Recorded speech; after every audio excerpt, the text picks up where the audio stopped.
Council defense team particularly entering the defense now? How ready are you guys? Well, you see, lawyers are trained to be ready for any eventuality. But the justice of the matter is another case altogether. I choose not to comment on that. So, wait, we have to comment. Sorry, sir. I'm one of the members of the legal team. This is a public document brought in by the medical council through the prosecution.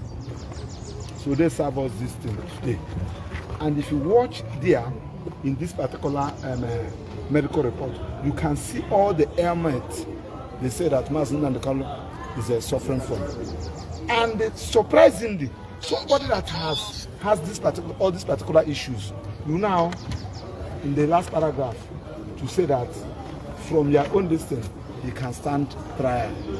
Somebody that is passing through all these ailments. Having said that, too, go to make a consequential order. Say, please, go and examine him and report back to me. They never examine Nnamdi Kanu, only for them to come up with this report. Nigerian Medical Council, they should be very careful, because this is a professional body and you are expected to act professionally. Yes. In your report, you are expected, I'm not a medical doctor, but I'm a practicing lawyer. You are expected to show that on this particular day, you obtain his specimen. We carried out this lab, and the lab showed this. We are talking about somebody's life, for goodness sake. You cannot just enter into your office room and you open your system and start writing trash. And you want court to rely on it. And surprisingly, we are expected to take a date for us to go. And because when the court gave us an opportunity to respond, we are ought to have taken a date to confer from our client. It was when Nnamdi Kanu said, what? We are the people that even gave Nnamdi Kanu this thing. When the court was about to sit, we are talking about somebody's life. Of course, as a matter of this thing, the Igbos are on trial. This is a war against the Igbos. Of course, you are here when the president ordered the police and the army to go and negotiate and have a discussion with the terrorists and the non-bandits in this town. With their arms. And somebody that is exercising his rights as given to him by the constitution, both local and international legislations, and you say that he should enter trial. Trial for what? What is it? What are you trying for? Do you have even jurisdiction? Does the court have jurisdiction to entertain this particular matter? Somebody that has been discharged by court of appeal. So we don't want to go into that. This is a trial again. These Igbos are on trial. This is a persecution, not a prosecution. And I stand by it. And I'm calling the entire Nigerians. It's the Igbos and the Nnamdi Kanu today. It can be another person tomorrow, and we should stand against it. That's why we are protesting. Why should we be treating a human being like this? Simply because the offense Nnamdi Kanu committed is because he's an Igbo man. Can you do it somebody from the north? Can you do it somebody from the west? You cannot. People have been agitating. Mbah has been going around agitating for Republic of Oduduwa. Have you arrested him? The answer is no. Because Nnamdi Kanu is an Igbo, and he feels that nobody can speak with him, for him. And we are saying no to that. We can never be intimidated. Nobody is more Nigerian than anybody. Nobody is a second-class citizen in this country, and we are going to fight it. I'm begging judiciary not allow yourself to be used. They know what they are doing. Are you telling me that it was on the 13th? Court gave you 2 weeks. After 2 weeks, you now produce the document on the 13th. And you kept it with you. You do not allow us to go and see our client with it, only for you to serve us 5 minutes before court is sitting. And you ask us to respond. Is this injustice or injustice, for goodness sake? We should call evil. And when you call evil, it will stop existing. That is our submission. When there was no evaluation, you come up with.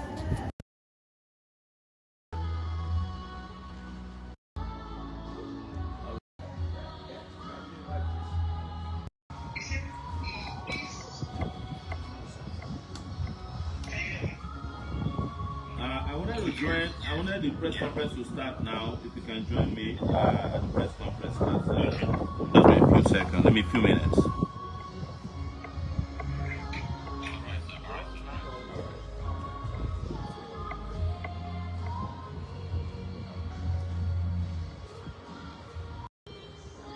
Ladies and gentlemen, this is a press conference called on the eve of Free Nnamdi Kanu protest slated for tomorrow at the Aso Rock Villa.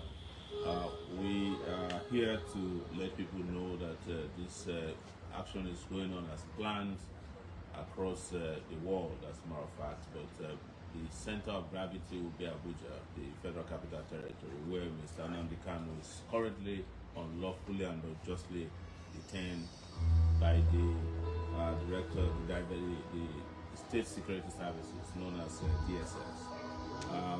The law is very clear. Mr. Nnamdi Kanu's detention is not just illegal, it's a national disgrace. The government is disobeying its own court and mocking the Nigerian Constitution, the 1999 Constitution that they subscribe to. Here is the truth, and what they don't want you to know is that the Court of Appeal cleared Mr. Kanu in 2022, and the charge acquitted him. That's the final. Yet the DSS, even upon this discharge and acquittal, never released him even for a second, in disobedience of the Court of Appeal position. It was pure contempt, and it has always been their tradition to defy the rule of law that they claim they subscribe to. The Supreme Court, of course, did take over the case erroneously. They overstepped. It is a twisted justice reversing a decision that has already been taken by a court of competent jurisdiction, like the Court of Appeal, on this particular matter. But even at that, the Supreme Court did say that Mr. Kanu never violated his bail condition. It was the Nigerian Army that caused the confusion. And you know that double jeopardy is also a crime. Nobody under the law should be tried for an offense for which they will discharge and acquitted. It's known as double jeopardy. I may not be a lawyer, but I know this well enough. So also, let us let you know that the law under which Mr. Kanu is being tried is known as the Terrorism Act of 2013, which is dead and buried. You cannot try anybody under a law that does not exist. So we want to let you know that this fight is bigger than one person. It's about every Nigerian right to justice, dignity, and freedom. And when the state tramples on one man's rights, it endangers all of us. Our demand, therefore, is very clear. Obey the law, enforce the acquittal, release Mr. Nnamdi Kanu now. So tomorrow we will be out there, and we want to also clarify that there is no court order issued against the protests. Of course, the police, in their anxiety and desperation, went to a federal high court judge on Friday and asked him to stop us from visiting certain areas. In fact, they initially wanted to ask the judge to stop, but the judge vehemently denied that he cannot ask the Nigerians not to protest, exercise their fundamental human right. So they granted a limited order, and the judge, in his number 3 order, said they must serve the defendants. They must serve the defendants by Friday. We have not been served. I only got to hear about the order through another person, and the order has lapsed because, as an ex parte order, service is the only thing that can activate an ex parte order. That has not been served. So we are going to head tomorrow, and we will march peacefully, powerfully, and legally on the streets of Abuja. And anywhere you might be, our own position is that this must be completely peaceful protest. And we hope that at the end of the protest, common sense will prevail and will bring Mr. Nnamdi Kanu home. Thank you very much for coming. If you have any questions, please ask so that we can continue. What do you think about this Nnamdi Kanu's trial? Very good question. First, I think that the whole trial has been mismanaged. The federal government mismanages trial. First, several decisions about his fundamental rights were overlooked. His rendition from Kenya violates human rights. It might be argued, nobody is saying Nnamdi Kanu is above the law, but he shouldn't be beneath the law. He should have the guarantee of full complement of human rights.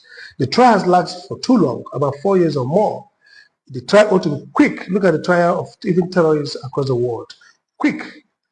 Done with it, and justice is seen to be done. Secondly, there are many terrorists, confirmed terrorists in the north of this country, who are sitting with state government crafting deals around amnesty. Now, Sondoboho's case, people saw how it went. So the sense remains that somehow Nnamdi Kanu is a victim, not of the rule of law now, but a victim of politics. because he comes from a particular zone. And so this is the problem. The case has been mismanaged to the point that it becomes a gross violation of his human rights. Two options for government at this point would be to grant him bail and fast-track free, fair trial, or release him through another prosecute. The authority has the power to do this, and this is also in furtherance of political justice. If Nnamdi Kanu was tried fairly at the beginning and the trial ended, no problem. But too long, detained, and everybody else is out, and issues about his health not being handled transparently, creates a more serious political crisis for this government and continues to sustain the notion that beyond justice, there's something else in this. I think that Attorney General should act quick and get him out on bail or end this trial. The outcome of this trial is not as positive as it would be negative. And really, by this point, criminal justice has been compromised. So even if he gets a conviction, it does not serve criminal justice anymore. And if he gets a conviction in these circumstances, it might actually lead to a perception of gross injustice and targeted injustice against him because of political calculations. So I think it's better to grant him bail, let him go and take care of his health, and stand trial. He's not a flight risk anymore.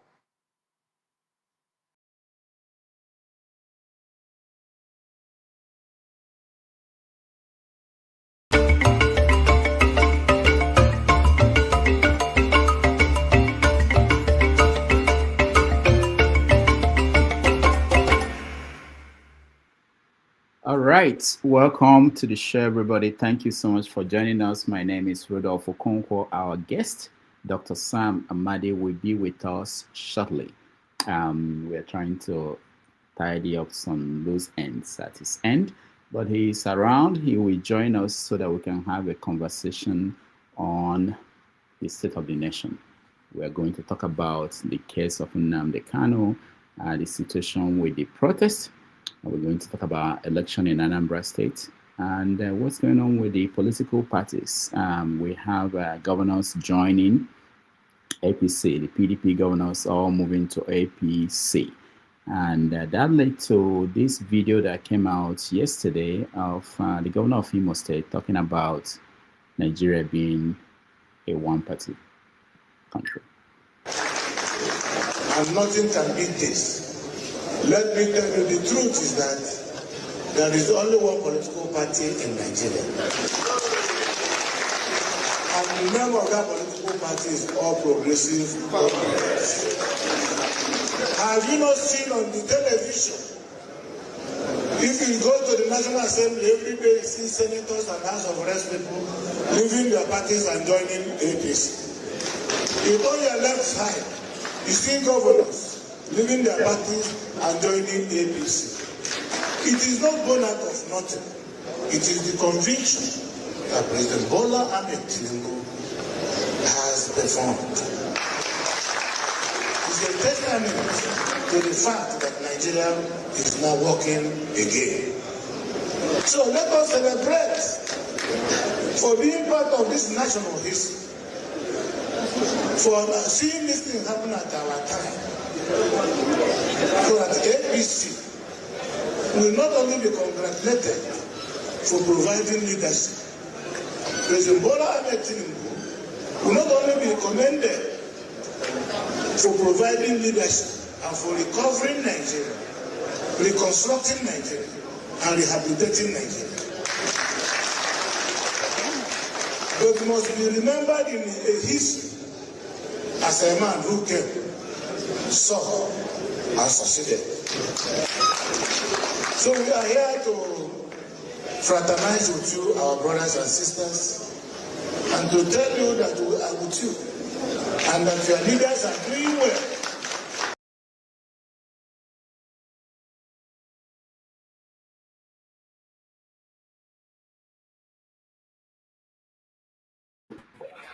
Welcome, everybody. Thank you so much. Our guest is about to join us, but before then, I have in the studio Mr. James. Mr. James, welcome again. You're always the first to remind me that I have a show.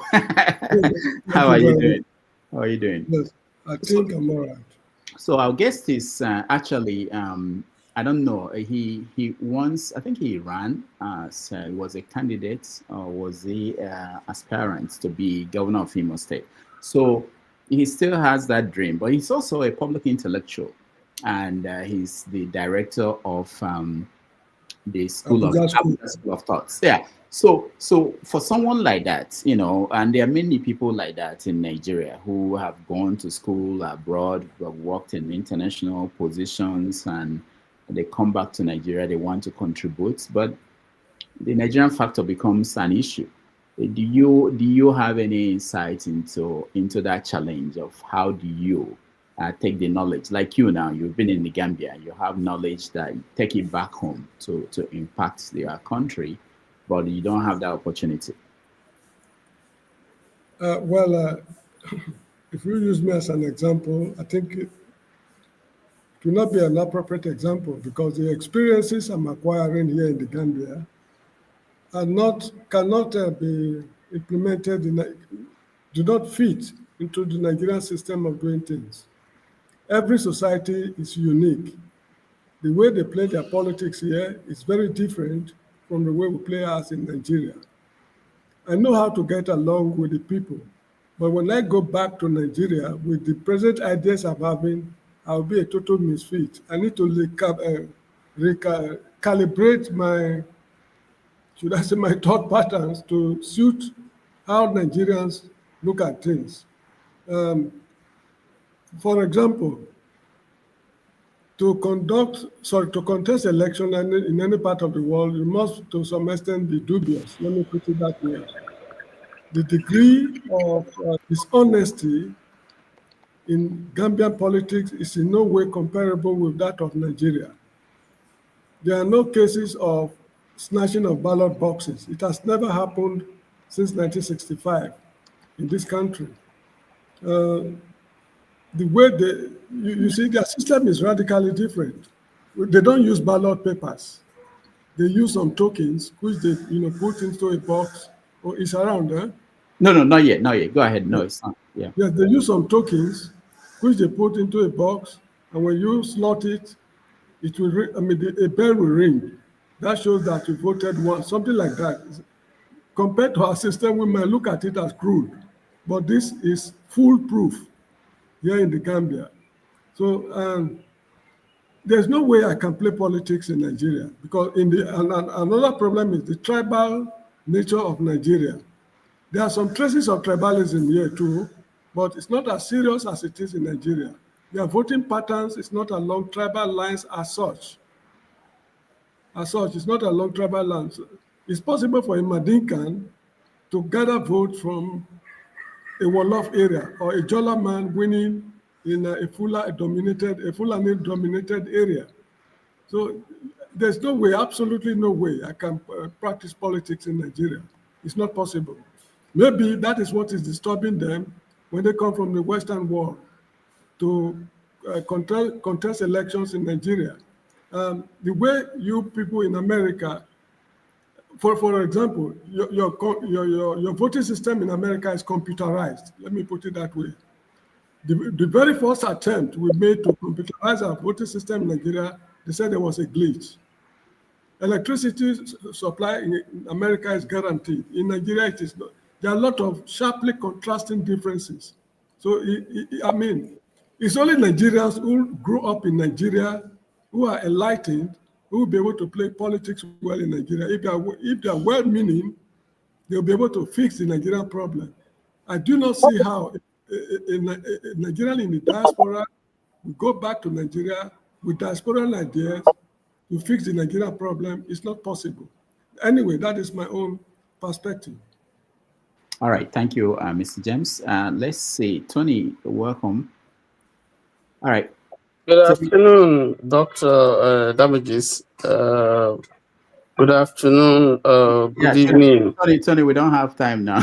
I'm sorry, our guest is here. Okay. Yeah, but we will come back to all of you. Let's begin the show and come back to everybody later on. Thank you all for joining. Thank you, James, for always being there, ready to help out. And I will get you. All right. So let's introduce our guest, who is here with us and begin the show. All right.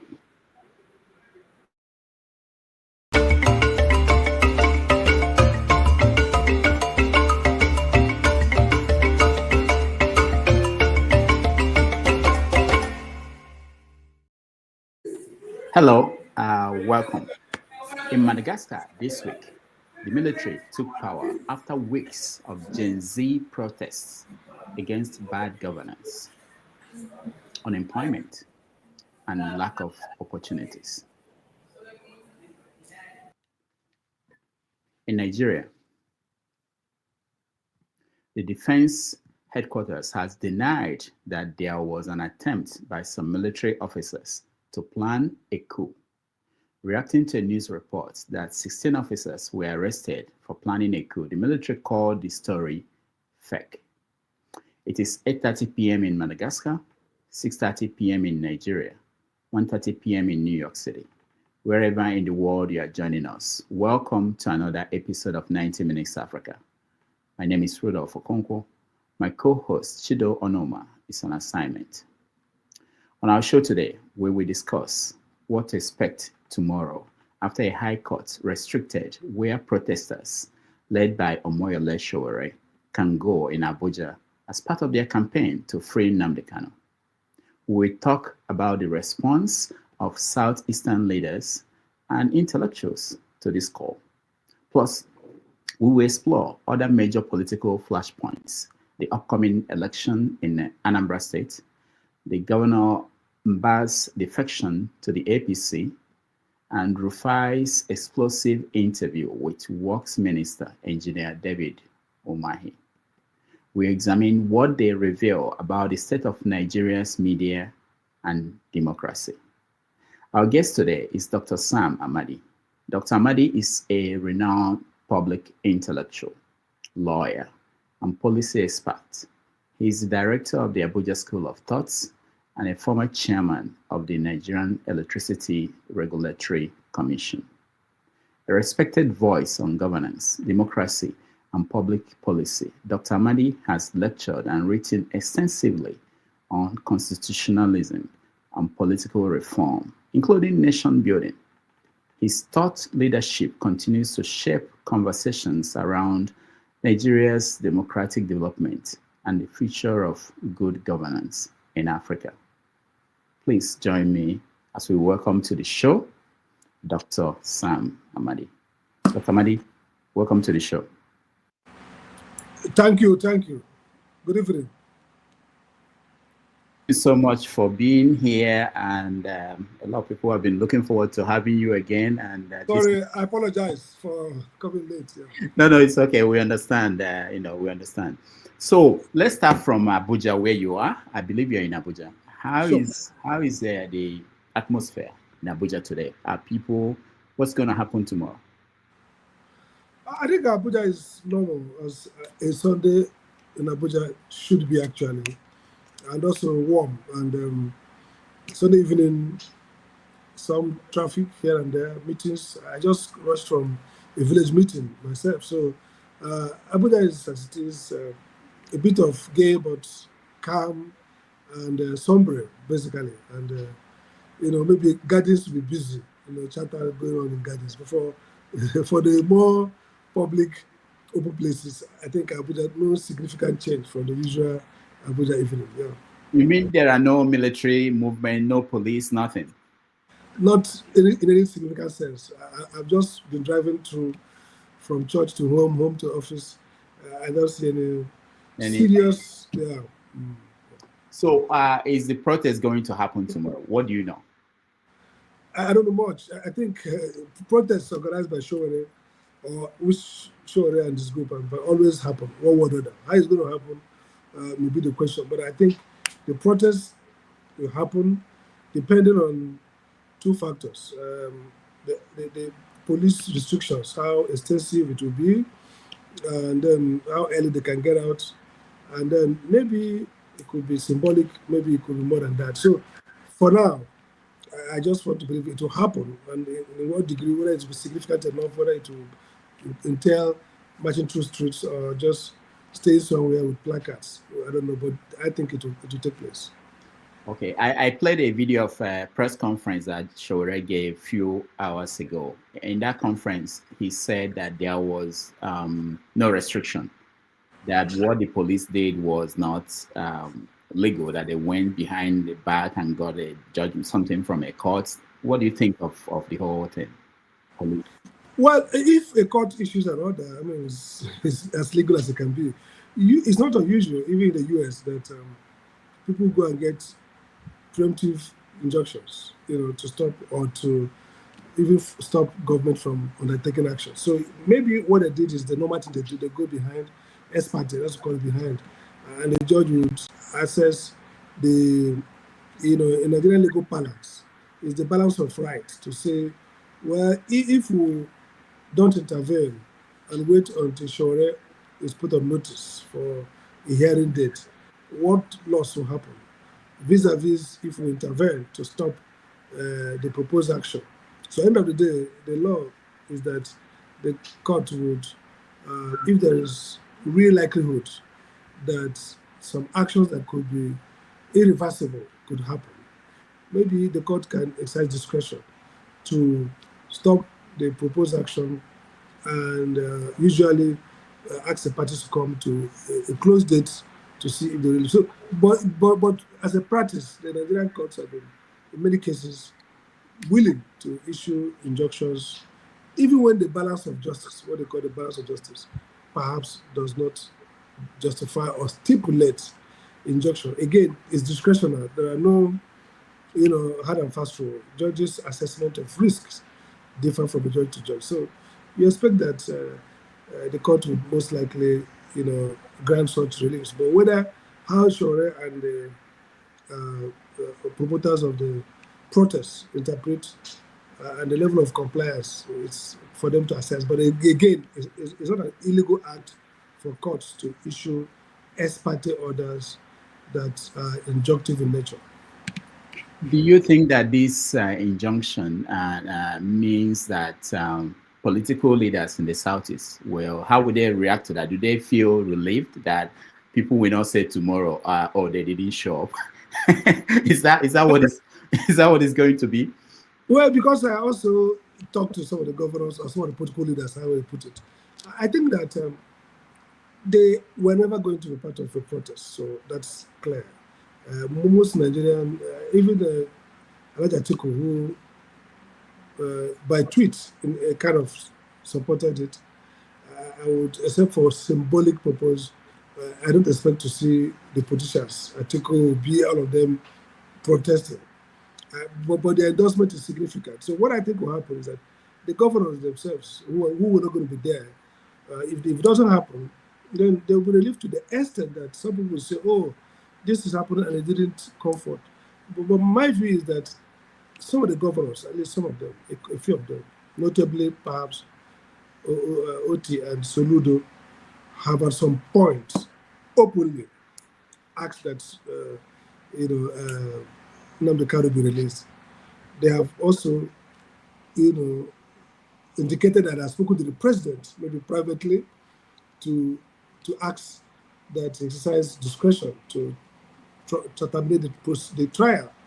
Ohanes Ndibo, which one could describe as the apex Igbo political, socio-political platform of those who are not elected, even though some of the elected people participate, have also been very, very clear. I mean, I think the chairman the president of Ohanes has also issued a video message. So, in a sense, it would be not correct to say perhaps Igbo political leaders have not shown commitment. But whether they are going to ride on this new wave of Sowore's public action is a different thing. So they have all indicated, including myself, who have done a couple of videos to say this trial has now become a violation of rights in terms of the many violations and procedural errors and all that. So what the question then is, some people also are a little bit suspicious of the timing and the nature of this. Some people think perhaps this is a way of setting them up, because in the Nigerian culture, some level of politicians do not necessarily protest, unlike what we see in the US now. in Nigeria, people at some level of political commitment. Beyond. Except, in the few cases in 2015 when Tinubu then protested, which is politically just the way you expect a high-ranking Democrat in the U.S. to protest in this low-king protest. But that's politically important. But this sort of protests, oftentimes they don't play key role. They don't participate. What about public intellectuals like you? What are their? Did you get a sense of what they thought about the protests or the need to do something like this? My honest view would be that many of them, or a couple of them I know, have weighed in one way or the other, maybe not as forceful as some of us or as publicly, but they're weighed in on the fact that maybe, this is too far, this has gone too far.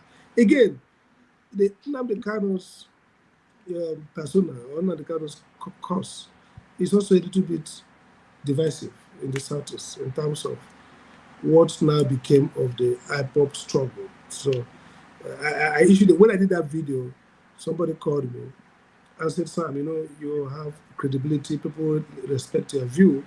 I wish you can come to Isekanese. I hope you can come to my village and see what has happened. So, Rudolph, the truth is that the Southeast has been a victim of the aggression against IPOP and the detention of Nnamdi Kanu, and also a victim of some people who are maybe generally perceived as Nnamdi Kanu's apostles and supporters. So there is a sense in which people are conflicted around to what extent should they be seen as, going beyond board to advocate. These are people who think that, just like, Nnamdi Kanu is even better because generally people don't associate him directly with some of the atrocities that has happened. But the case of Simon Ekpa, for example, you can see that Southeast people were very happy that he was detained. Many Southeast people openly say, thank God, get this guy, get rid of him. So you have to see the sentiment, and this is important.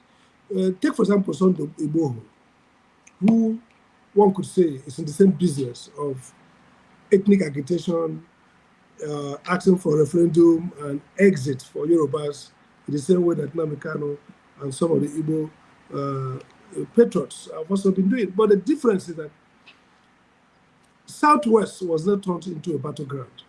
The tragedy, maybe, history and historians and analysts will think about what led to what, is that the ultimate devastation of this struggle is in the heartland, is the Southeast. So people are mourning and reeling from harm. People are agonizing of different things. So it is the long way of saying that the level of identification of this campaign you expect from Southeast intellectuals publicly, you may not get it because there are many layers of strategic thinking around the social behavior of Southeasterners. For example, some people say, I've known a leading Igbo intellectual who has called me leader, one of the foremost leaders in Igbo land, and I asked my opinion and say what I think. Is there a setup? What's going on? So the Igbos are always nervous about national issues because everyone will talk about it. Now, if Peter B, for example, says, when Peter B says he shouldn't have been arrested, oh, that's the IPOP leader, that's the IPOP leader. So that, the Nigerian thing of stigmatizing, blackmailing, has created a moral conflict, perhaps, amongst some Igbo intellectuals. That's the point. I like where you went to. Let me ask you this, because sometimes we've been having conversation around this Nnamdi Kanu IPOB for years, and sometimes young people, disciples of Nnamdi Kanu, will come here and say, "It's the problem of you guys, you public intellectuals. You are not leading, so we have to follow anybody who is offering solutions." And recently they've come up to say that, why is it that people like you or people, intellectuals, are not leading a protest like this? Why should it take Sowore for Igbo people to now look at what happened when he went to the markets? You saw that people wanted someone to lead them to say something should be. Why is it that no Igbo person decided to do that? I think that's a good concern, and I think Sowore answers that question himself. Sowore, in one of the interviews, if I got him right, said that Nnamdi Kanu is suffering because he's an Igbo. Basically, Sowore says that's an Igbo problem. You see, some of us who have, to an extent, come out to lead on some of these Igbo questions, have been branded by our colleagues and say, oh, Sam has now become ethnic bigots. So, like I said before on one of your platform, I said, if I defend the right of people in Sokoto, I'm a nationalist. But if I say, why are you killing young youths in Enugu extrajudiciary, and then I become a tribalist? Oh, Sam was not like this. So, and that's not an excuse. I think there's an Igbo complex since the war, which has two dimensions. One is the fact that Nigeria keeps on blackmailing the Igbo people, Igbo leaders, keep on blackmailing them. I mean, just in a controversial one, let's take P2B, no matter how people think about it, it's probably the most prominent Igbo political face now. His politics has been extremely nationalistic. To compare even with Tinubu, for example, who head back as governor, stayed back, controlled the Yoruba land politics. So Tinubu, P2B has a better credential to claim to be a nationalist. Tinubu did not, even when he was in the primary, he didn't bother to come to the Southwest. But if he says something today about the Southwest, nobody will accuse him. And so we should not trivialize, and so this said so, the fact of the Civil War. Both the Igbo and non-Igbo analysts trivialize what that means. Like my friend Udenta would say, that the Yorubas didn't fight the Civil War, Igbos did. So they don't carry that burden. The nation does not see Yorubas from the prison of a civil war. Okay, they may see them as competitive, quarrelsome, maybe not reliable. I mean, people can profile any ethnic group the way they like, based on association with individuals. But they're not going to sit back and say the Yorubas wanted to exit Nigeria. So that history, that has to be, the demon has to be exorcised. It's part of our work as new Igbo intellectuals to go to break the chains and say, you know what, we don't give a damn. But when we do that, the cost is that your compatriots stigmatize you and say, oh, this is not the right Igbo. They select the right Igbo who is playing dead brain to Igbo crisis. So that's really why the Igbos are not leading that. It takes a Sowore, and like they say, it takes a Nixon to go to China. It takes a Sowore to be crude. It takes a Yoruba or a non-Igbo to do what Sowore is doing and not suffer any severe consequence for it in terms of, I'm not talking about arrest and detention, political consequence. In fact, he win, it's a win for him, win-win, not a win-loss. Some Igbo guys will like him, but if an Igbo does that, he lose Yoruba supporters. He probably lose some Hausa people. They say, oh, this is a closeted IPOB. That's really the challenge. But that's not an excuse, but that's an explanation as to what you're saying.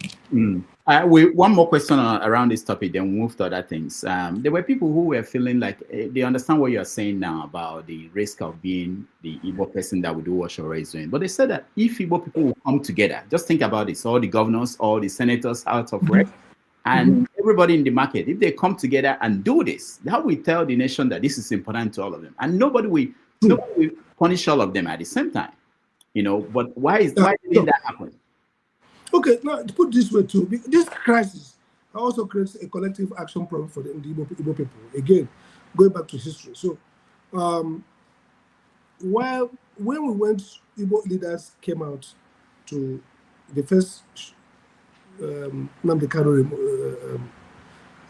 released from prison. Soludo, all of us, Federal and Dago, we had a lot of Chukuma, and finally, Soludo led the team, and they got him out. You know, it takes two to tango on both ends. When Nnamdi Kanu came out, and there were several meetings back and forth, subjecting himself and his movement to a greater Igbo leadership didn't quite happen. So there is a crisis in Igbo land which has to be resolved, which is a crisis of leadership.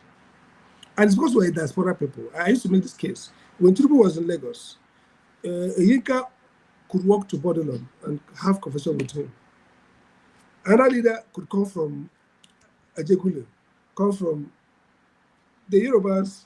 Leadership are largely in Yoruba land. Tinubu didn't quite stay in Lagos, in Abuja, until he became president. But today, if you go to Sowore, who are you going to see to have a conversation with that youth in Sowore? So if there's a crisis among young people and they're looking for a mentor, and that's what some of us have started going to the East, holding program.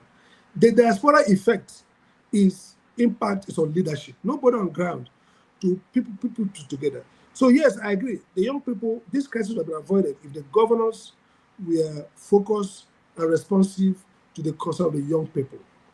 So the truth of the matter is that we don't have, Achebe says, the white man has put a knife on what holds us together, and we cannot talk to each other. True, the leadership crisis in Igbo land manifests also in the sense that there is no convergence of leadership, in the sense that we can all agree that, okay, fine, no matter what the facts of the matter is between federal government and Nnamdi Kanu, on this we stand. This is a common ground, and we all come, truly, if we all come together, there's no way the federal government can resist that. If all the governors and the pension rulers and the intellectuals say, the common Igbo position is X regarding this man, that happens. But part of the crisis is that the Falcon cannot hear the Falconer. Some people are rejoicing and say, if these guys come, would they listen? Now, no matter how much you cut it, when Soson Doboho, no matter all he's saying, there are backdoor channels. He listens to some leaders. So those people who accuse the leaders, I'm part of those who accuse the leaders. We should also accuse ourselves. If they call you to a meeting of Ohanese or Igbo leaders, and you see politicians, you start abusing them, go punish them. You can't have it. There must be elders in the room.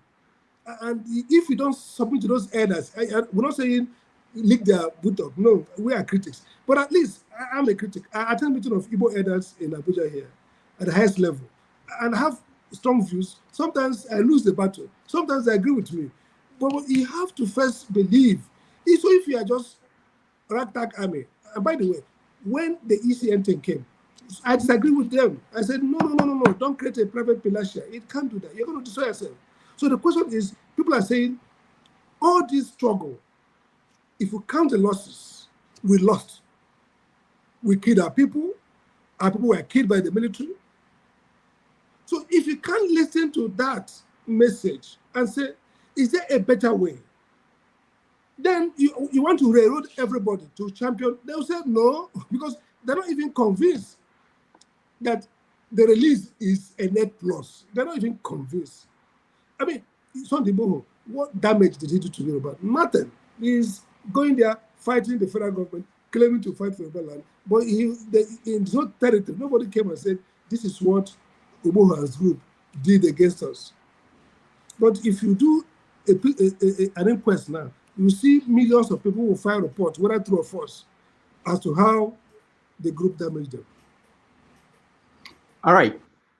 There's somebody that I saw a post on your Facebook referring to what he said. Sorry, if the light go off, I'll just put it back. So okay. Don't. Okay. All right. We could take a break when that if it happens. Now, there's somebody called Igbo Ayaka. He's the Ohanese Youth Council President, comrade. Who is he? And who is he? Do you know? I saw that you. I know him. I know him very well. He's okay. one of the youths, yes. Okay, so he said that Bola Tinubu may drag Nigeria into another civil war or violent revolution. What group is that? Who is he? You know, because part of the issue we have in England is that people come up and speak, and they are speaking for a group, you know, supposedly Ohanese Youth Council. Is that a real group? Well, it has been a controversial issue since some groups say they are youth leaders, but Ohanese says, we don't recognize you. But they have been operating for long. So I know him very well. He's been a committed comrade. But these groups are running like franchise. He has ever been the president. I start one in my bedroom now and issuing statements. Yes. So they meet, a couple of them. All right. our guest, Dr. Sam Amadi, will join us again. Let him fix the power situation. In the meantime, let's take a break. When we come back, we're going to talk about bigger issues, the supposedly the coup that we had happened or not happened in Nigeria. I'm coming. Let me put the lights. Okay, no problem. I will take a break and then we'll come back to you. We talk about the upcoming election in Anambra State, and we are going to also talk about his state, where he's hoping to one day be the governor of Imo State. So stand by, be with us, and we'll give you the chance to weigh in and join us in this conversation with Dr. Sam Amadi. Thank you.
Welcome back, everybody. Thank you for staying with us. We have a long conversation, so many things to get to today. But Doc, are everything okay?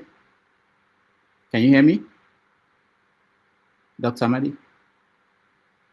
All right, Dr. Amadi cannot hear me. Can you hear me? You now. Okay, yeah. Okay, good. Thank you so much.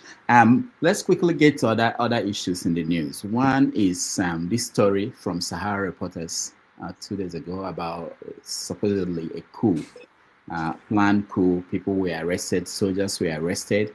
The Defense Department, our defense headquarters, they came out and said, nothing happened. What do you know? Nothing. I mean, really nothing, because it's a bit surprising that they said there was a coup, and they said nothing happened. I read it on Sahara, I read it in maybe secondary sources. But what I think, if I have to believe the report for the federal government, maybe the arrest. If my son asked me this question, it's a coup. I said, I don't know. Many people ask me the question, but I do know that the government does not talk about maybe if there are some military move. Maybe people are arrested for high-profile persons are arrested for maybe security-related issues. But whether it's a coup or not, you can't know. There's no way civilians know about coup except they have insider sources, or later events can confirm to us whether there are some, maybe planned or some security situation that the Nigerian military had to deal with. But if it's such, I guess it will be of a much more high level, high elevated nature than maybe normal misbehavior of rank and file. So whatever it is, we'll know, but it must be significant. But for now, we don't have any, apart from the news by Sahara Report and the other news sources. Mm-hmm. Now, you talk about transparency in most places where you speak, and I want to bring it down to transparency again. And you can say that when it comes to national security, we don't reveal so many things. But what about the situation with Wale Edo, the Minister for Finance, where he was sick? The nation, we were not told that he was sick. There was a big meeting happening in Washington, D.C. that he will miss. And people started looking, and Sahara published a story that the man had a stroke and was flown abroad. The government said, no, he didn't. He wasn't sick. He's here in Abuja. And 2 days after, oh, okay, he's in London. What would you make of this kind of governance style? Because he didn't start there. Well, I think it was George Orwell, I think, who says government is the art of telling people the truth. Maybe as in the literal world, but in real life, especially in Nigeria and in this part of the world, government is the act of lying to the people regularly, even the things that have no security implication. The fact that a Minister of Finance is not well, even if it's seriously unwell, does not anywhere approach national security consideration. It shows the character of government. I mean, even if they're not going to disclose it, if it's revealed that he has become ill and flown to the country, it should be a matter of, yes, confirmation that, look, everybody can be sick. I saw him maybe a week or so before then. It wasn't like paralyzed. So if he was ill, it probably became ill. And so there's nothing scandalous that the Minister of Finance is unwell and therefore cannot act formal officially, and somebody else has to, lead the delegation. So that's simple statement. Yes, we confirm that the minister is not feeling well. The minister is making arrangements or has traveled out of the country for. He became unwell. We know that Nigeria has no medical facility that these big men will patronize. So there's no more shame. I think no political. Hold on, Sam. What about the one that Abio built in his state? Is that not good enough? Abio didn't use it. so I have not seen it. I don't know. Maybe it's good, but the key point is that Abio did not use it when he was reported sick, and of course not reported visited. People saw him in hospital, whether he was serious or minor. I don't know. But so he never used it. So nobody of note in government has got. The only government official who has used at that level was Shibanjo, who went to Lagos, where he had some minor or major surgery. So he brought doctors from abroad.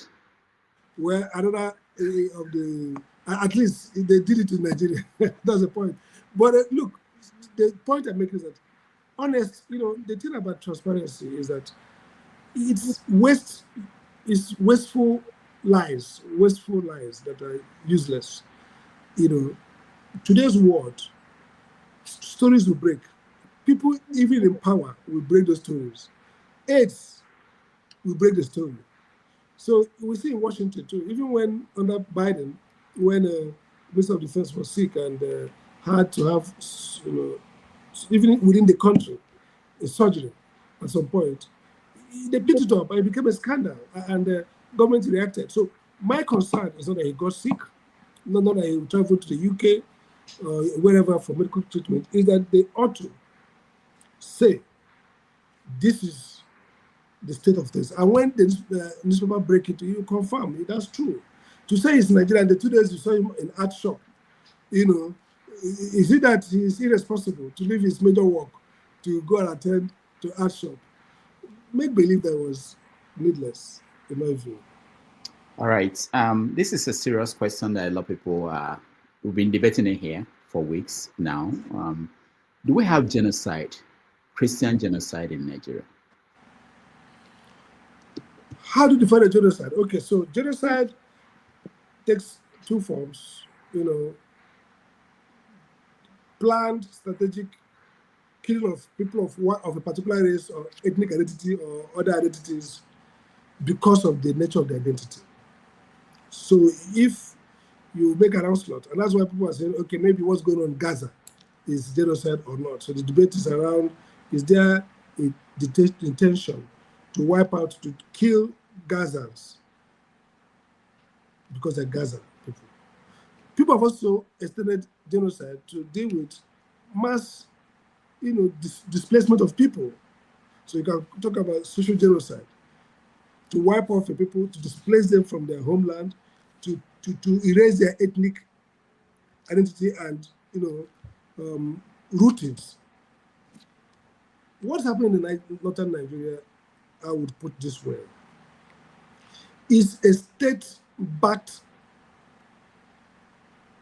mass violence against northern Christians. So even if we don't want to tag genocide because of undertone, many people will be strong on genocide, some people will be on strong. But let me, as an intellectual, try to say, even if you say that the Nigerian government itself is not intent on total wiping out of northern Christians, there is a containment doctrine, effort with the complicity of Nigerian state, historically, not just Tinubu Nigeria, historically, to allow, tolerate, and conceal mass violence against northern Christians because of their identity, ethnic and religious. And this is interesting because in 2001, I guess, yes, I did a conference. There was a conference in the US on at the Holocaust Museum on what they call near genocides. And Biafra was one of them. I did a paper I titled Ethnic Dissension, the making of the Biafran near genocide. It's published, it's on the website of the Social Science Society Council of New York. It's a book. And I did a chapter. One of the things I said is, it might not be genocide because at the end of the day, Nigeria did not want Biafra to leave. I mean, it was a funny, ironical thing. They were killing Biafrans, but when they want to go, they don't go. Unlike Rwanda, when they want to chase them away. So the Biafra, they didn't want to chase Biafra away, but it was a determination to contain, marginalize, and structurally,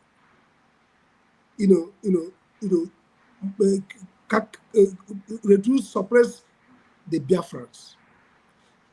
I said something about northern Christians because, and again, this is a second dimension, and it's in Senator Cruz's petition and proposed bill. People forget the issue of blasphemy and the fact that in 2000, in my view, constructively, the 12 northern states in Nigeria became Islamic republics by virtue of enacting criminal Sharia into law. One is the only person who have made this argument strongly.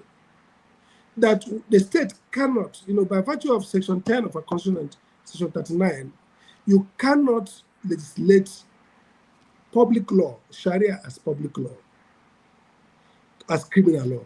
And in 1957, by the way, historically, the Northern region organized a committee led by Professor Anderson of University of London, the leading expert on African law at University of London. And members included the chief imam of India, I think Pakistan. They were part of that team. And their charge was to look at how independent Nigeria, Northern Nigeria, whether they should have Sharia law. That team of eminent scholars and Islamic jurisprudence recommended that Nigeria should not have a criminal Sharia. 1957. They should only have personal Sharia as a personal law, custody, marriage. In 1959, this is 57, 59 Constitutional Conference in London, this matter came up again. As we're entering into independent Nigeria, what should be the nature of state and religion, especially regarding Islam and Sharia?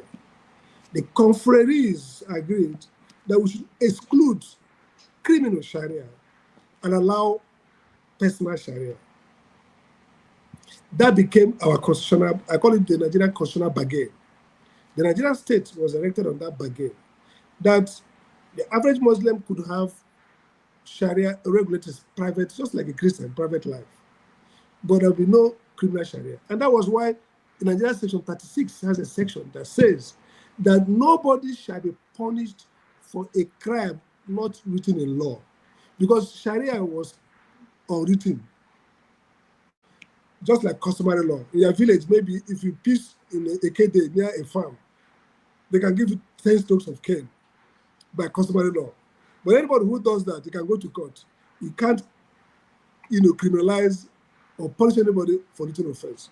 That was Nigeria constitutional bargain until 2000. In 2000, something happened.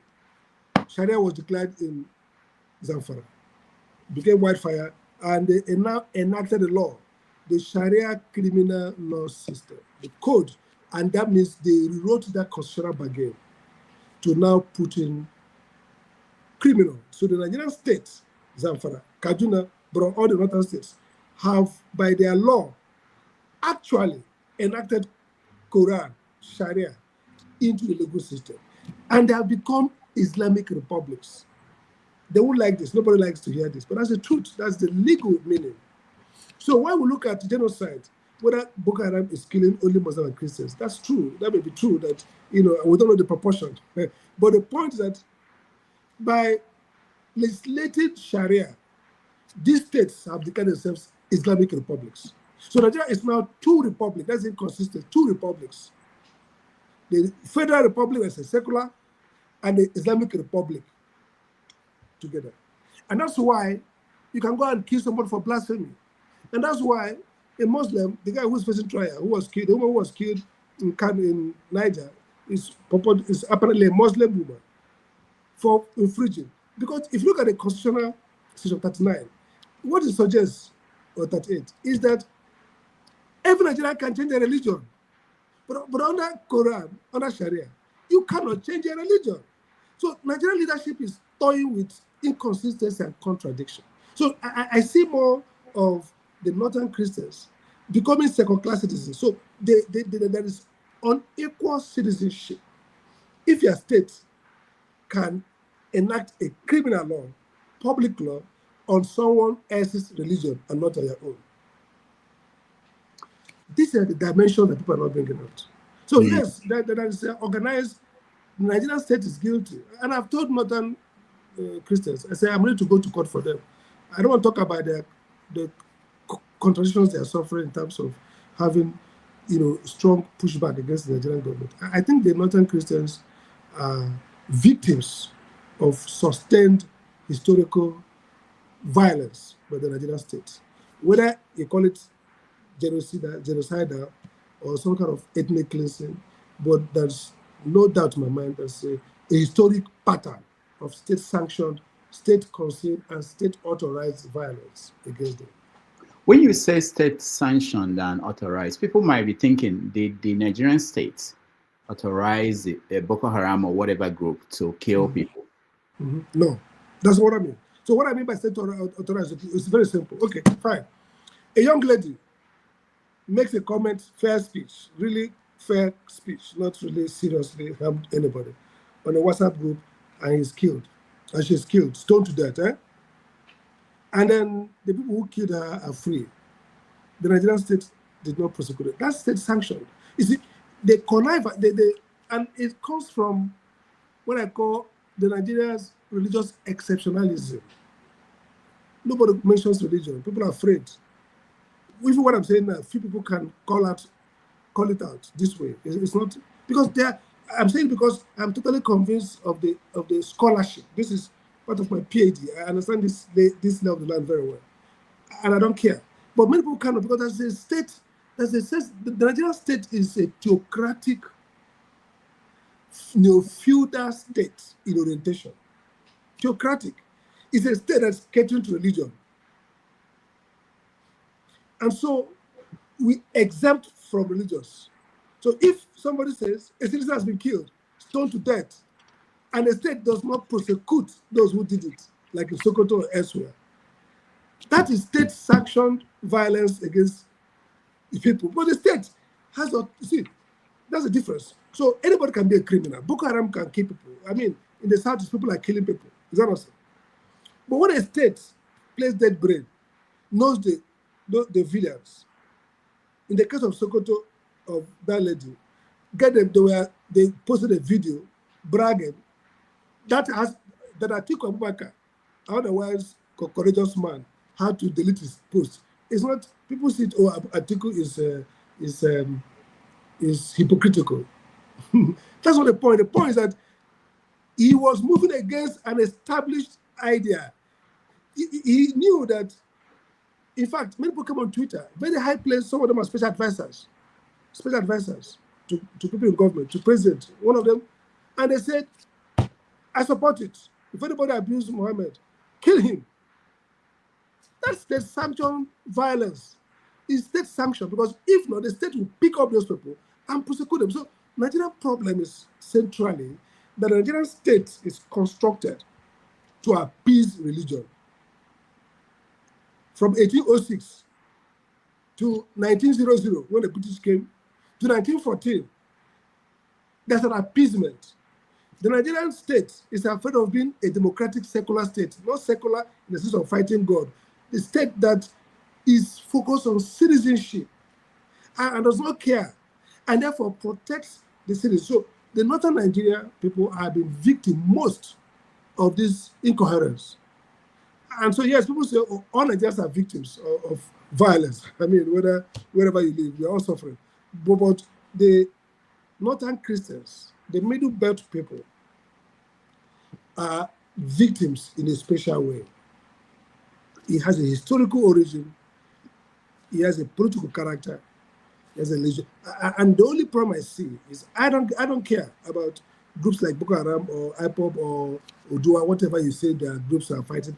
What I care is the state authority. The central thesis of a democratic state is that the state is autonomous from all the tendencies competing for dominance. So when a state is now infused with one religious or ethnic group, whether Igbos or Fulani or Christians or Muslim, it's no longer a democratic state in that proper sense. Very interesting. Now, people will say, and I've had it on several platforms, where people will say, oh, they are killing Muslims too. Why should you say that is genocide against Christians? What would you say to people who say that? Well, in the same way, in Gaza, Hamas, we're not here, are killing Palestinians. But wouldn't you agree that Hamas has a policy of exterminating Jews? That's in their policy. They don't want Jews, but they can kill. So I don't know the circumstances in which, see, Boko Haram is a religious sect, but at the same time, it's a terror group. So terror escalates, and sometimes people are overtaken by the blood, by the blood they overshoot. Again, there's also element of criminality. So it becomes a business, a franchise. So people now also kill for all kinds of things, not necessarily in focus in advancing the original plan. Boko Haram's stated goal is Islamic Caliphate. That's what they said. So oftentimes people make it look like, oh, but that's what they are. They said that's what they are. And so they are part of what we now call Islamic terror groups. It does not mean that Muslims are terrorists. It simply means that this terror group, just like there could be a Christian terror group that says our job is to convert a physical kingdom of God by force. But they can kill Christians as well. In fact, many people who say, oh, maybe IPOB is a violent group, the argument they push and they cut back is that, oh yes, they are killing. If they kill unknown government, for example, federal government, and then they also kill Igbos, will you say they're not killing, unknown government is not killing Nigerian soldiers? So I'm not going to go into proportionality argument. My point is that I don't think this is a classical case of genocide, but I think this is a classical case of state concealed or state sanctioned or state tolerated targeted violence, not just because of Boko Haram killing, because of several things. For example, the churches cannot get C of O or own any land in the north. There are churches that allow them, but they can't own anything. There are several structural ways that show that. And I said the heart of it is not that these people are bad people, is that we have not tackled the issue of what should be the relationship between Nigerian state and religion. It has been deferred over from 19, see the history I told you, from 57, 59, 1979, it came up again. Mbakwe and Alhaji Bah had a big spat on this 79 constitution before we got into the 77, 78 before 79 election. And then 2000, we had this disruption that has now, in my intellectual thinking, created fractured Nigeria's legal order. And part of their consequence is what people are suffering with stoning to death, with blasphemy charges, with the case in the Supreme Court, where the lawyer for the state says, if you want to kill a man for supposed blasphemy, and they said, even if the court, they will kill him. They say, we'll kill him. This is what a lawyer, a senior lawyer says. Say, we'll kill him. Why? Because if you look at religious offenses, they are total, they are absolute. So if it's what they think religion says they should do. But that's why the British were even smarter. When they came in independence, they controlled all the customary laws. They put a law called repugnancy test. They said any custom that is repugnant to good conscience, natural justice, they disallow it. Because they knew that there are certain laws and customs that are incompatible with a civil state. You can't have people killed because of blasphemy in a civil state. In fact, only Iraq, I think, and Afghanistan, only two countries, Saudi Arabia and maybe Afghanistan, that has that rule. Nobody else. I was speaking with the former president of Indonesia, who was chief imam. He told me that in 19, I think Indonesia became independent around 1960, 1959. They agreed, this is about 80 to 90% Muslim nation. They said they agreed to remove the public Sharia. Indonesia has no such rule. Indonesia doesn't have it. Malaysia doesn't have it. And these are perhaps the most populous, quote unquote, Muslim states. So why do you have it in Nigeria? That's the point. All right. I want to play a video of one man you know very well. I think you are hoping that one day you will take over his position. He says something that is very important in the conversation we are having in Nigeria today. Let me play the video. And nothing can beat this.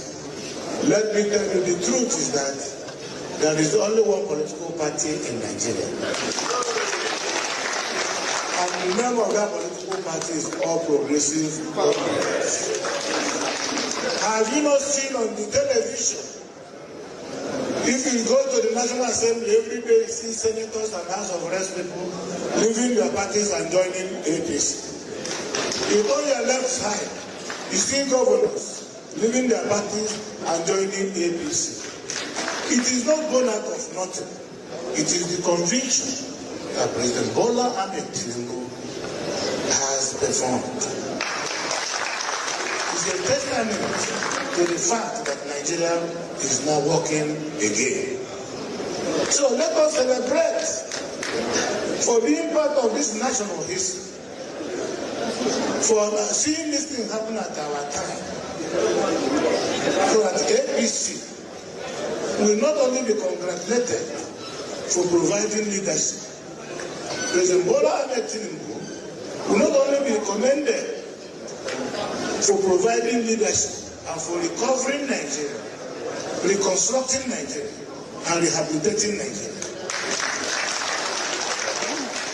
But must be remembered in a history as a man who came, saw, and succeeded. So we are here to fraternize with you, our brothers and sisters, and to tell you that we are with you, and that your leaders are doing well.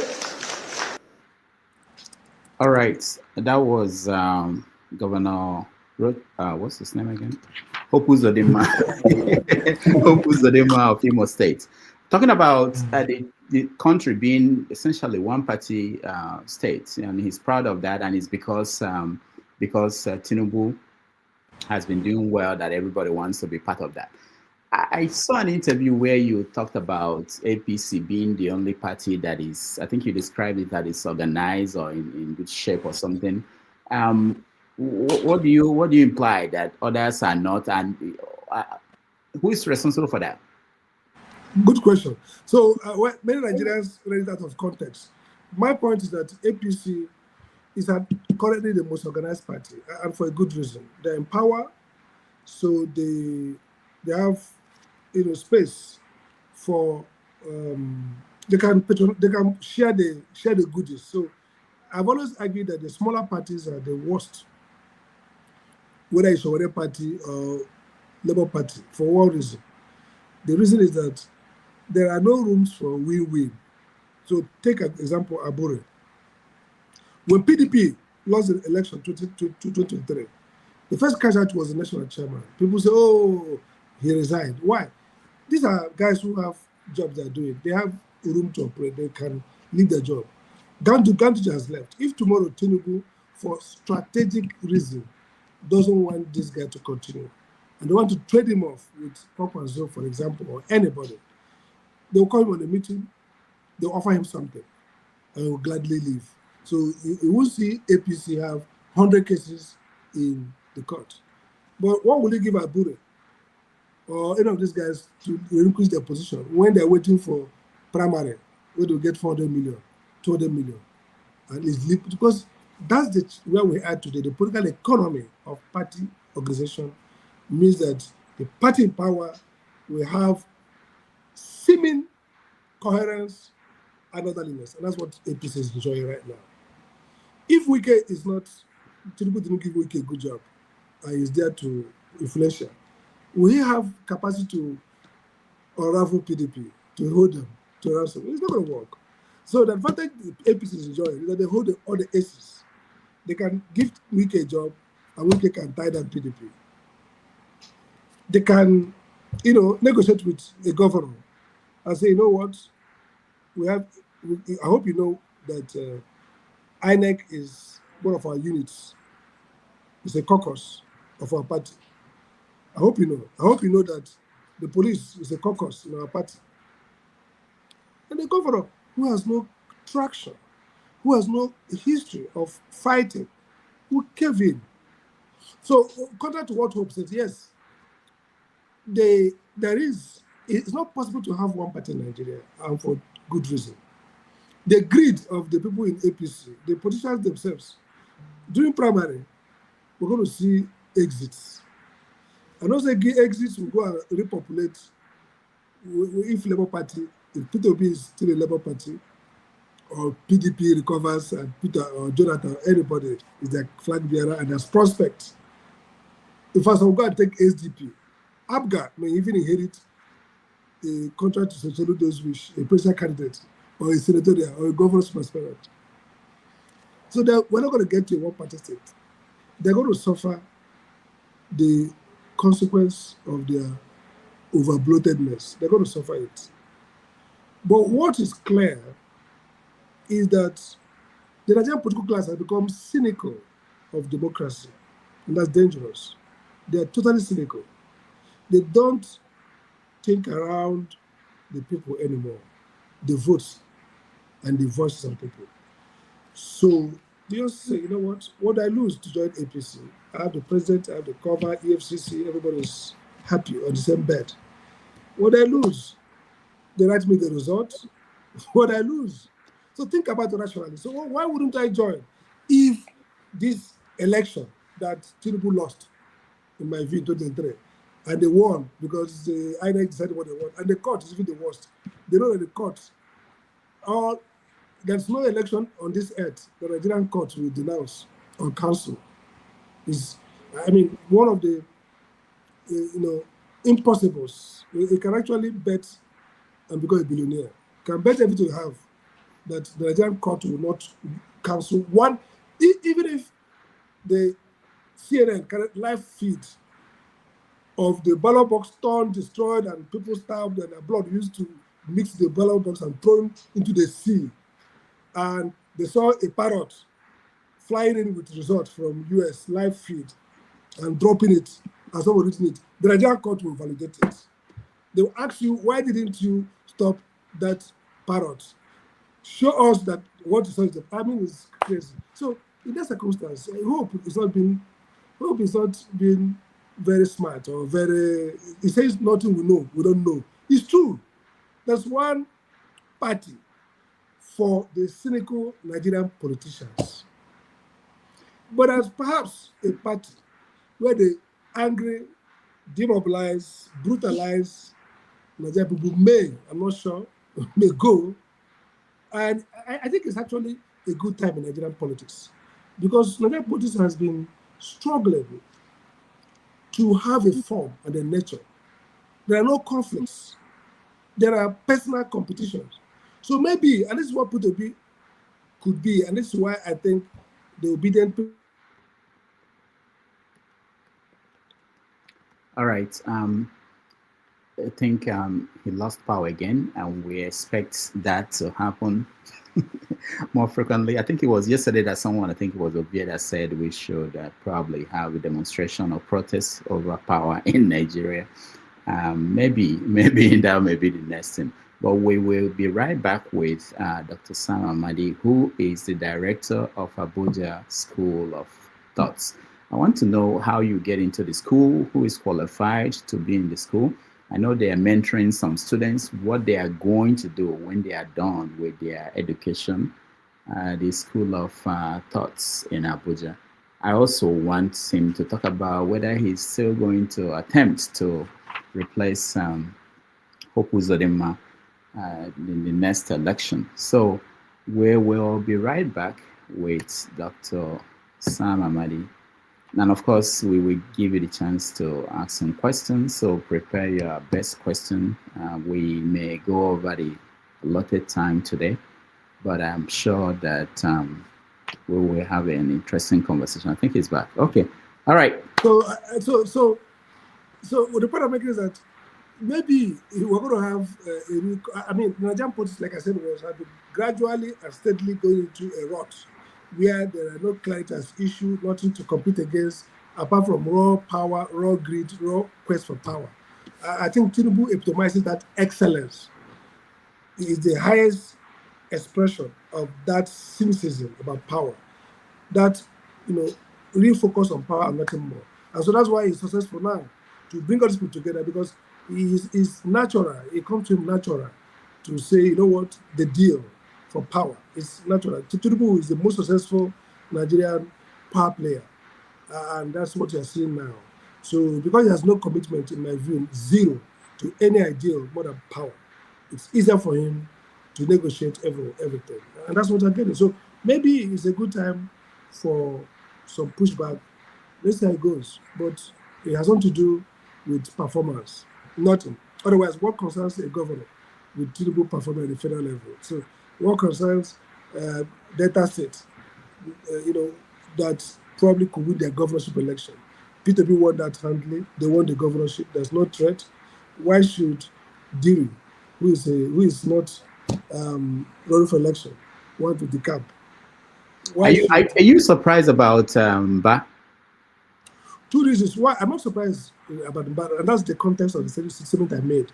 For two reasons. One, Mbah has little political gravitas. Mbah will struggle really to win a nomination. Not that he has not done some good job, infrastructure or thereabout.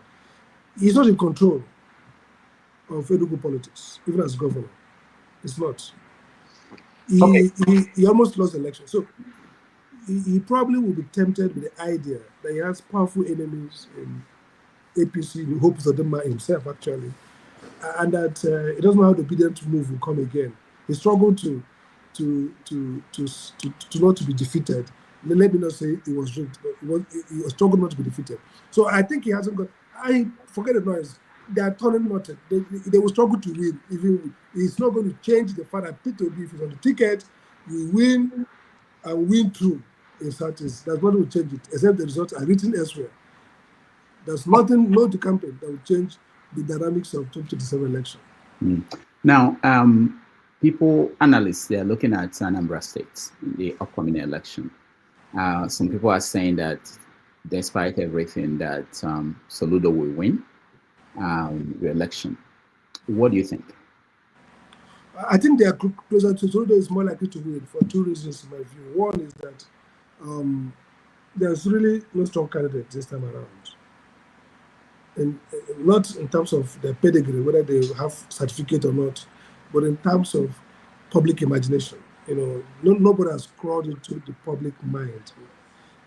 I think, in my view, the Labour Party candidate is a good guy, decent, but I'm not sure he has worked himself into the people's imagination to unseat an incumbent who has not done terribly bad. I mean, we may have debate around whether has done very well, I'm not sure, but has not done notably bad.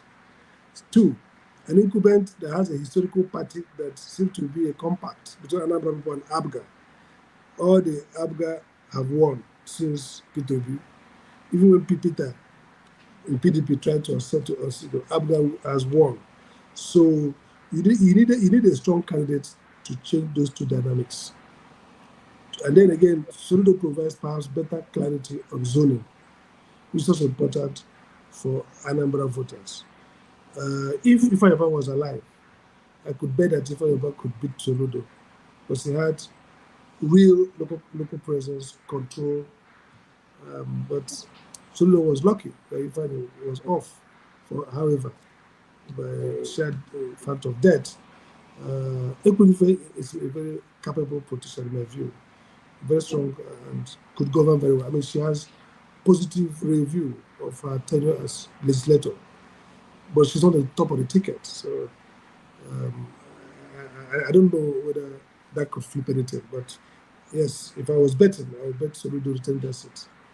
When you talk to people in Anambra State, Anambra people outside Anambra, they talk about kind of disappointment in Soludo.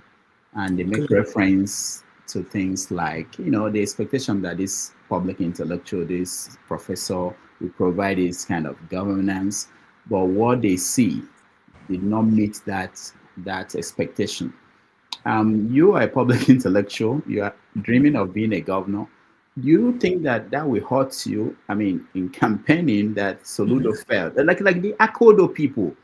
In fact, the fact that I saw where Soludo was defending what they were doing, and that is horrifying. What do you make of this sense of disappointment?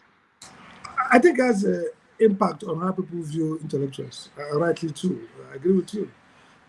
Myself, I'm disappointed, not just about performance as governor, expectation as a leader. I've not seen him leading in terms of that profile. This quarrel with P2B, I mean, you have a private quarrel, but a level of collective responsibility would shape how you behave. So I'm disappointed myself because I expected a lot more from him than he's delivering in terms of even shepherding the Southeast people together. But the point is that you have to look at pedigree and differences in terms of temperament, personality. I think maybe those who all know Soludo may not be too disappointed with his approach to some issues. Those who know him. So it's a question of character and individual temperament. I think that he has capacity to do better if he could be less opinionated, more respectful of diversity, and try to kind of, first, look at, by the way, Oti is an intellectual.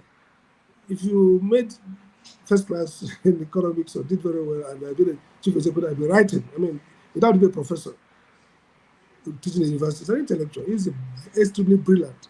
But he has pivoted differently. The way he stacked his team. People who are smarter than him, people who are well established, and ability to listen to them. Contrast with Anambra. So I think ultimately leadership is not about degree. Leadership is about personality and character, who you are, profile, and how you want to live, and the values you that define you, the values. Some people are maybe vengeful, some people are maybe very selfish, some people may be more selfless, more open, more collegial. So all these virtues and character profiles play more role than degrees and brain power in governance ultimately. Okay. So one last question on Anambra and Imo, not Imo, Abia. So people are saying that obviously Soludo will leave Abga after his second term and join the National Party. And there's also saying that Oti might also leave and join another party. You know these people. What do you think? Do you think there are any commitment from not Soludo but Oti to Labour Party or a party that is not going to be a national party? Oti is committed to Labour Party. He would love to retrieve his Labour Party. That one I'm sure. To retrieve it and use it to run. And hope that after second term, then the prospect opens up. What do you want to do with your life? All right. We'll be having this kind of problem until Obi at least protests people to go and say we won't take this anymore. That a country of 200 million people should be able to have power, maybe on Sundays alone. I'll round up my questioning with my conversation with Dr. Amadi and then let you guys come in. There are so many questions, so many things we didn't get to yet, but I have to stop at some point. Let's take another break. When we come back, we will have him talk a little bit more about the work he does. When we bring a guest here, we ask them general questions. We also talk about the work they do. He has a school, Abuja School of Thoughts, which is a very important institution that is growing in Nigeria, trying to mentor young people in the area of governance and leadership and the public good, which is something that is lacking in the characters we have in political offices. So maybe the new generation that will take over will be able to understand what is expected, because when you talk about something like conflict of interest, most Nigerian politicians, they have no idea what that is, and you see it in everything they do, how they talk and what they justify in public. So that will be when we come back with Dr. Sam Amadi. Thank you for staying.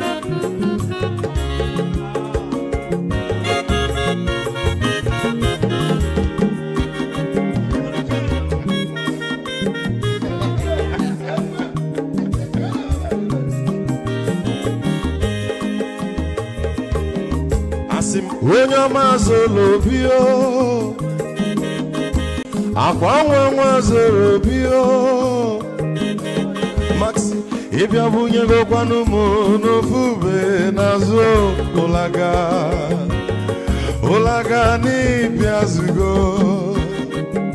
mmanwụ ụlaga do n'ịbịazigo agwa nwanwe ilochi ya biko rapụ zoro ka ọ nabazi ya onye ọma zoro biko abụ mmanwụ zoro ndosari ibia wunye nigwa na mu ulaga doni biazigo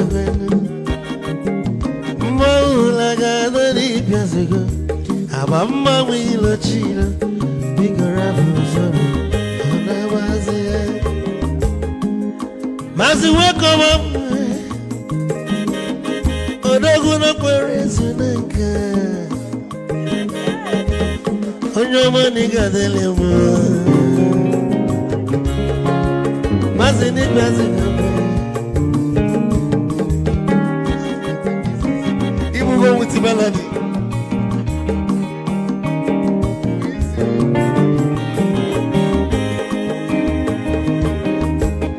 you got to go where you're for odogu na chala noka is the one them nigga delemo olaga doni bezigo no mo olaga doni bezigo amama mi lo chilo bigora buzo anabaze say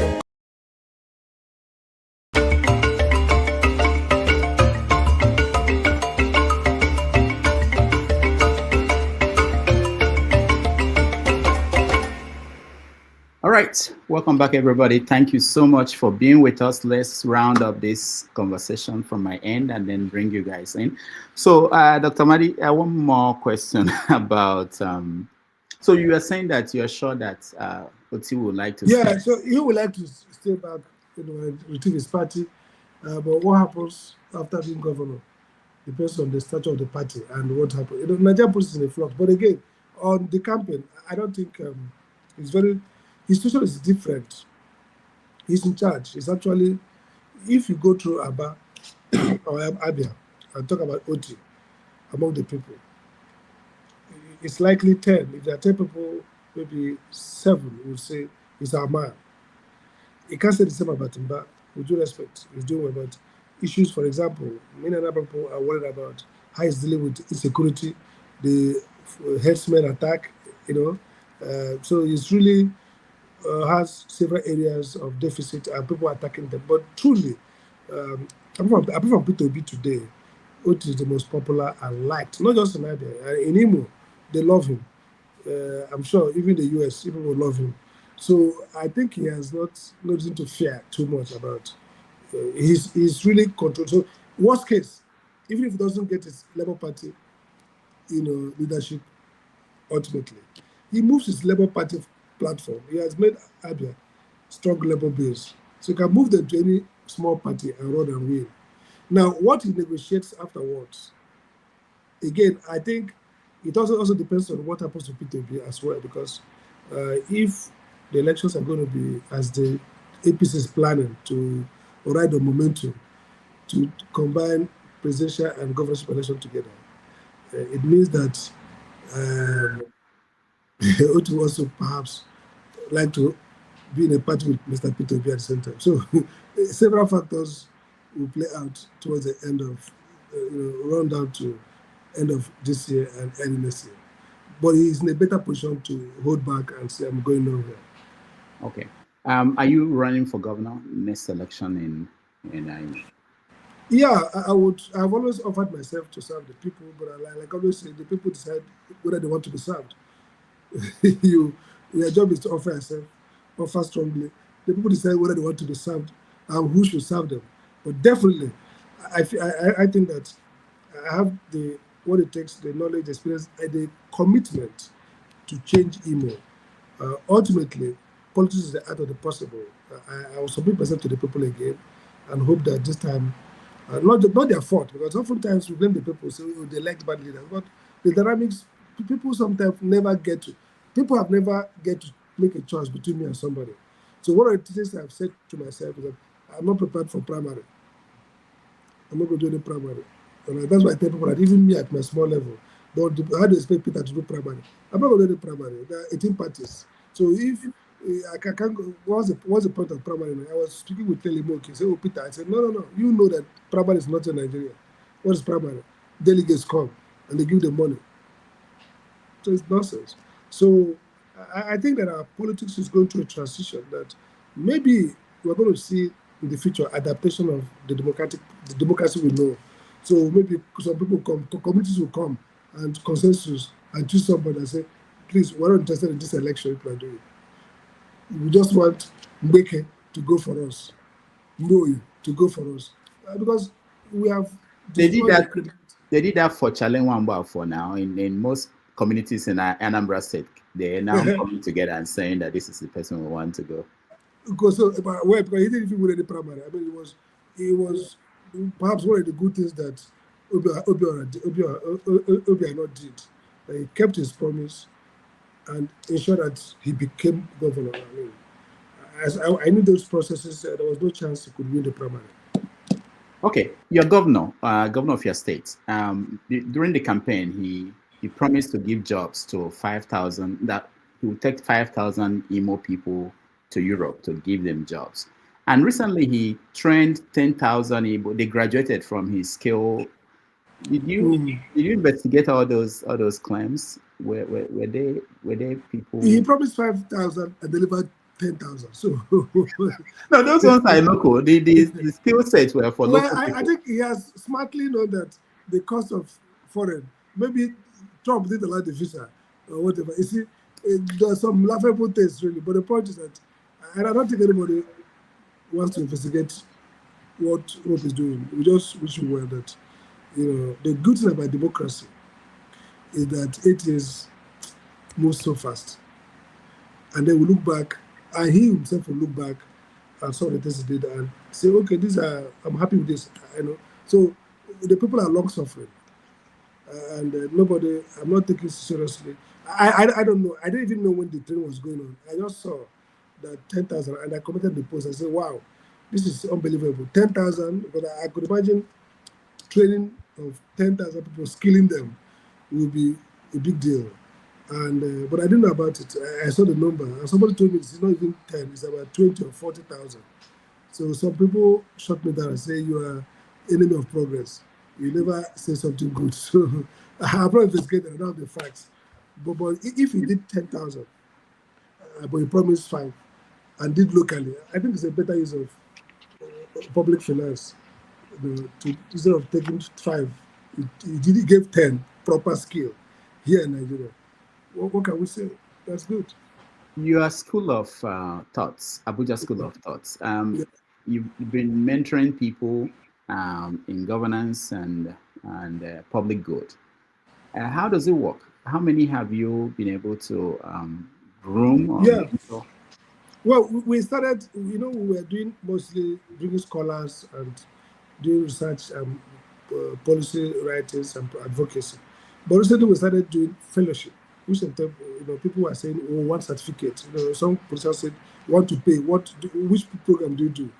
But the Abuja School is not designed that way. Abuja School our motto is beyond orthodoxy. So what we started with is this program designed around leadership, power, and governance. Now, the problem is that most of the leadership programs focus on leadership as value proposition, character, which is good, ethics, vision, mission, but they are not focusing on understanding the socio-economic insights around problems. So you can imagine a leader who means well, but doesn't understand the dynamics of the dimension of the problem and the policy issues to resolve those problems. So what Abuja School is saying is, look, if you want to have our own Deng, Chinese Deng, Lee Kuan Yew, you want to have your own General Park, then the training should not just be about leadership values. It should also be about understanding the nature of the problems, the economic and social issues, ideas. Why is it that Asia developed, sustained high economic growth, and Africa did not? Why did import substitution policy fail in Africa and export orientation succeeded in Asia? How did Malaysia and other countries succeed in agro-revolution and we didn't? So these hard knots is what the school's about. So the idea is to say, look, yesterday I taught a course on basic economic ideas and insight for policy. And people were surprised because they talk about efficiency, equity, access, subsidy, debate over it. What are the real issues involved in decisions around subsidy, removal or adding subsidy? What's the real issue around taxation? So what we are trying to say is that the new leadership in Africa will be people who have both those inspirational ideas about vision, mission, aspire, inspire, but also who have real knowledge around solving very tricky and wicked social problems. And so we take them in batches.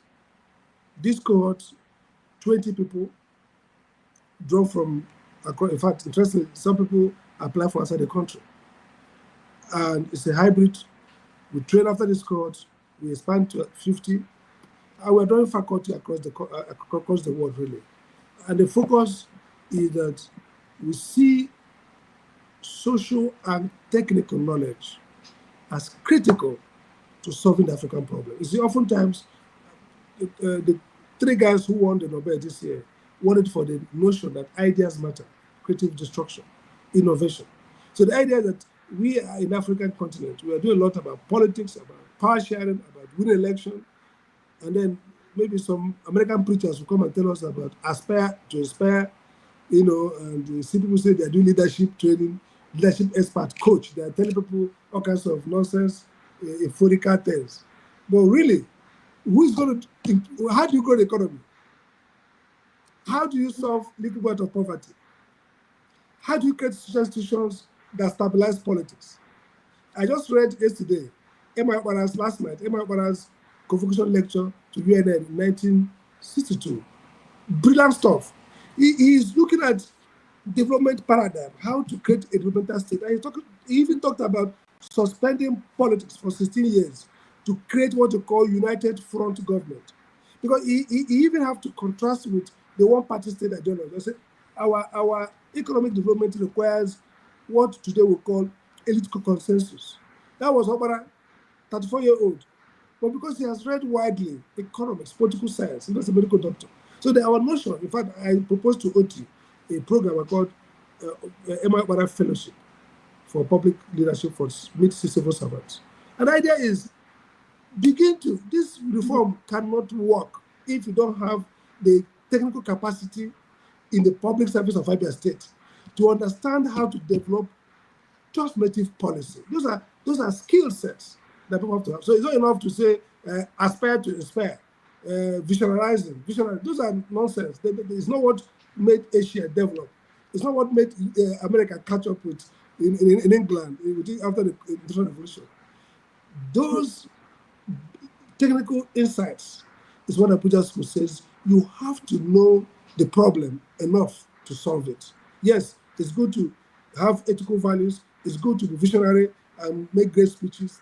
But ultimately, the fate of the continent and the country lies in leaders who understand the problem, why it persists, and who find a way to reverse that path dependence and create transformation. And that's what Abuja School is trying to offer. So for me, if we fail in politics, we come back and grow leaders for the future, for the public sector. So we don't have to, if they don't vote for us, we continue in shaping tomorrow through our intellectual production. Thank you so much, Sam. For public disclosure, I met you when you were at Harvard, and you've gone to do great things. And I read this recently from you. I didn't know this happened when you were at Harvard. You said you almost lost the chance to go for your doctorate at Harvard because you said in a mail that homosexuality is not biology, that it's a choice to go against the will of God. Yes. Do you still believe that? Okay, yes, I do. I believe that, look, and this is controversial, but this is what I believe. I believe that, you see, I believe in coherence. If you believe that A equals to B and B equals to C, you ought to believe that A equals to C. That's coherence, okay? So I don't begrudge people who don't believe in God. I don't begrudge anybody who does not believe that God created the world. So like Catholics will argue natural law. I believe that it's not nature, it's God. So my sense is that God created us humans, male and female. But this is where I disagree.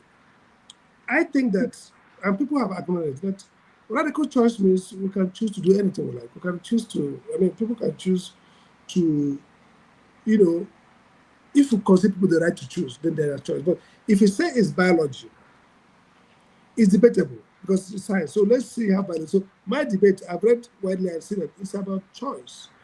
Of course, there are behaviors or dispositions people feel, and they indulge those disposition, and they construct. By the way, the science told us from David Hume, who says you can't develop ought from ease. That means you can't develop moral obligation from a natural phenomenon. So assuming I feel like physically do X, that does not justify a moral construct.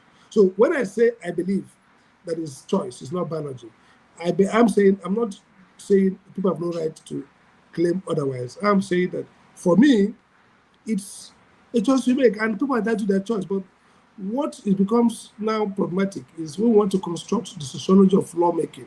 For example, the US debating around whether to destroy the Supreme Court norm that says that legitimizes gay marriage, for example. And what's the argument on both sides? Well, the argument on the other side is that it's discriminatory if people have access to people say, okay, it should be union, union. Civil union. Yeah, civil union. So you guys can choose your room, say a husband and wife, but the state is not obligated to confer legitimacy, legal. So how do I solve that problem? Okay, as a sociology of law, laws are a product of sociological development. People say, okay, this is no longer crime, this is crime. There were a time when not believing in God is a crime, they'll kill you. But so it's not. So society can say that we concede to people who say they are gay couples formal status of marriage, because marriage is a social creation. When you go to marry and they give you a certificate, there are some marriages that the law will not recognize, okay? That's legitimization. So that debate, you can have it.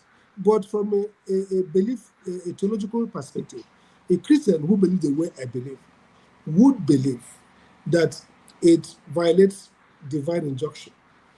Another person can consult a new theology, the evangelical, the US, what they call the US, all those Presbyterian, those who are at KKD school, whatever, Lutherans and Trinitarians, to have a different theology, to say, no, this is actually legitimate based on theological. But what I didn't like was the idea that you have to force people to accept a particular viewpoint, because not expressing the other viewpoint means they're going to be. And my good friend, I had a lesbian friend then from India, South Africa. His father was the constitutional court, and she disagreed with me. We are friends. But I said, look, this is what I believe. It doesn't lead to, again, this is the problem. People equivocate equivalent between disagreeing on theological issue about normativity with discrimination. It doesn't follow. I can disagree. Just like I can tell you that drinking alcohol or smoking cigar is sin. I mean, many Pentecostals probably think that if you are drinking a beer or smoking, you are committing sin. But if they now say, I can't associate with you because you are smoking, or exclude you from what you title to, then that's discriminatory. But if they hold a view that alcohol is sin, it might be wrong, totally wrong. I don't think so. But that's the point I wanted to emphasize in Harvard, that real scholarship should concede that people can take really radical views about things. But what matters is, does that lead to discrimination? So for marriage, for example, I would say it's for society to decide, what they want to confer marriage on. For example, polygamy is valid in Africa. But in the US, with the Mormons at the point, it was an issue. Is that also? Social rules prohibited it, but people will strongly feel, some people still feel that maybe polygamy is right, is proper. But the law has to be sociologically constructed. It's not for me to say the law cannot concede to you these rights. That's a debate. And that's why I agree with those who say that those rights should be for us to democratically establish. But the idea that somebody says this is right and wrong for them, based on theological or philosophical or even atheistic proposition, should be a right people should have. And for me, as a Christian, to be coherent, I have to affirm that God created us male and female, and that the natural order God laid for us is X, and not doing that transgress God's law. But we transgress God's law every day. We do things that we know we ought not to do, or we don't even know we ought not to do. So that's not for me a big deal. But it happened. And interestingly, Harvard is also a third place. My guy told me, my mentor, said, Sam, you have had your chance. I hope. But I got the scholarship, I got the PhD program, and till tomorrow, I'm still grateful to Harvard. That shows that maybe then, I don't know about today, the scope of toleration was big enough to accommodate people like us. Wow, thank you. Then, eventually moved to the extreme where you could have been cancelled, but now we are back to where it's okay, to say whatever you want to say, I think. Yeah. All right, so we have a lot of people who want to interact with our guest, Dr. Sam Amadi.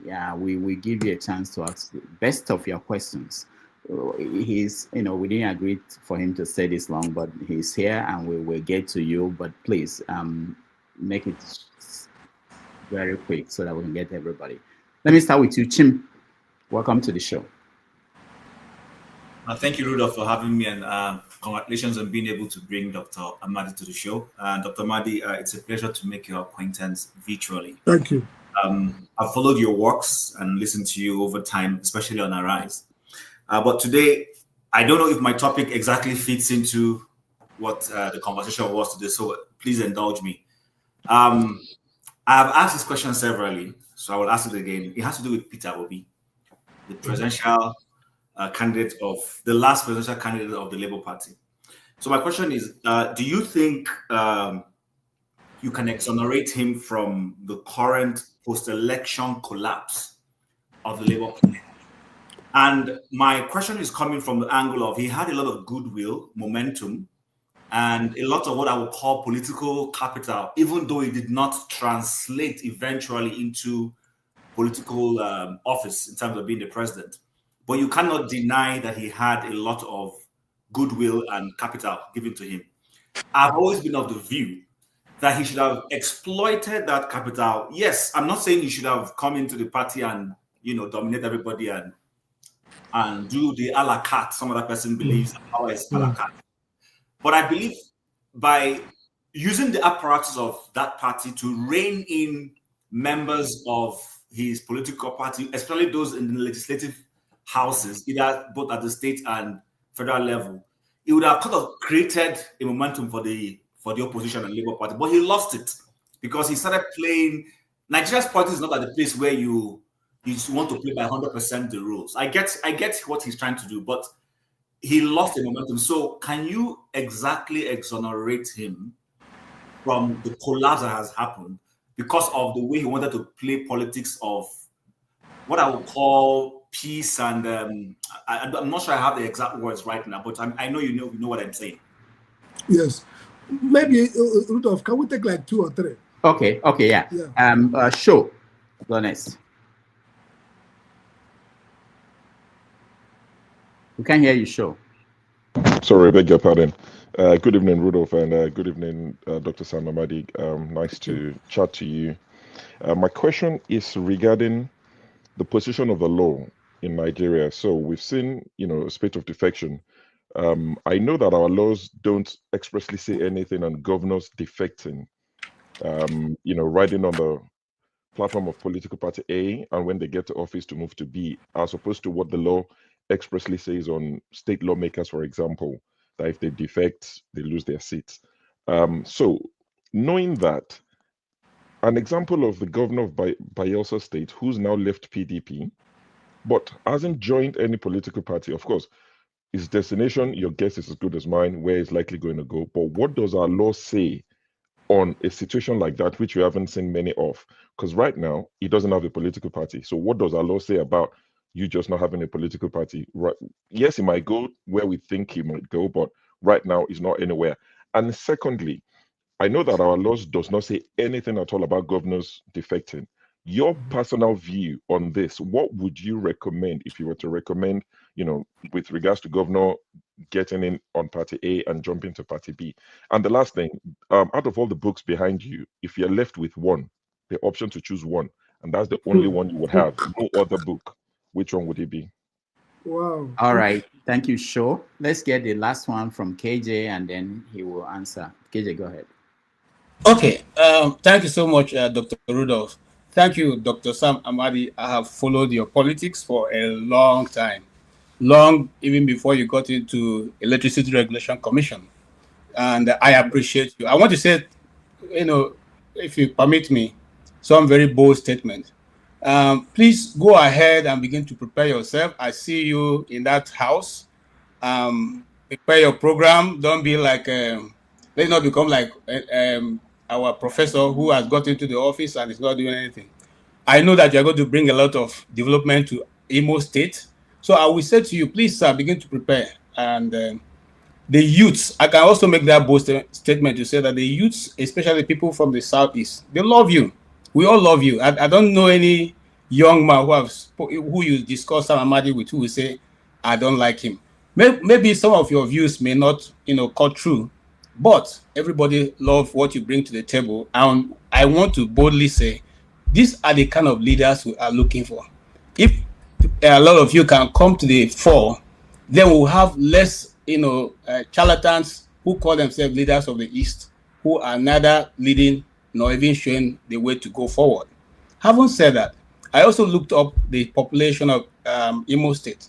The youth have about 70%. I mean, going by the figure that they said, Imo State has about 5 million and above. So the youth constitute about 3 million. Now, if that be the case, looking at what a majority of the Easterners, young people, go along with what Nnamdi Kanu believes.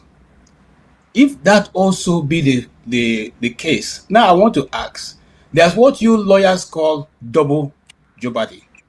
In the case that there are many other rulings that have been in favor of Nnamdi Kanu that the federal government has refused to follow, is it still right to continue to prosecute him, even though you know that you are laying nothing upon nothing? He was smuggled into the country of origin where he was smuggled for have said we have no hand in it. The international police, Interpol, have said we didn't participate in it. And yet, this individual, for the last 5 years, has continued to be dragged through the process. What do you think should be his action or the action of the Indigo as of now? Thank you, sir. Thank you so much for coming too. Thank you so much. I think I can go ahead now. Yes, go ahead. Okay, maybe I'll start with the last.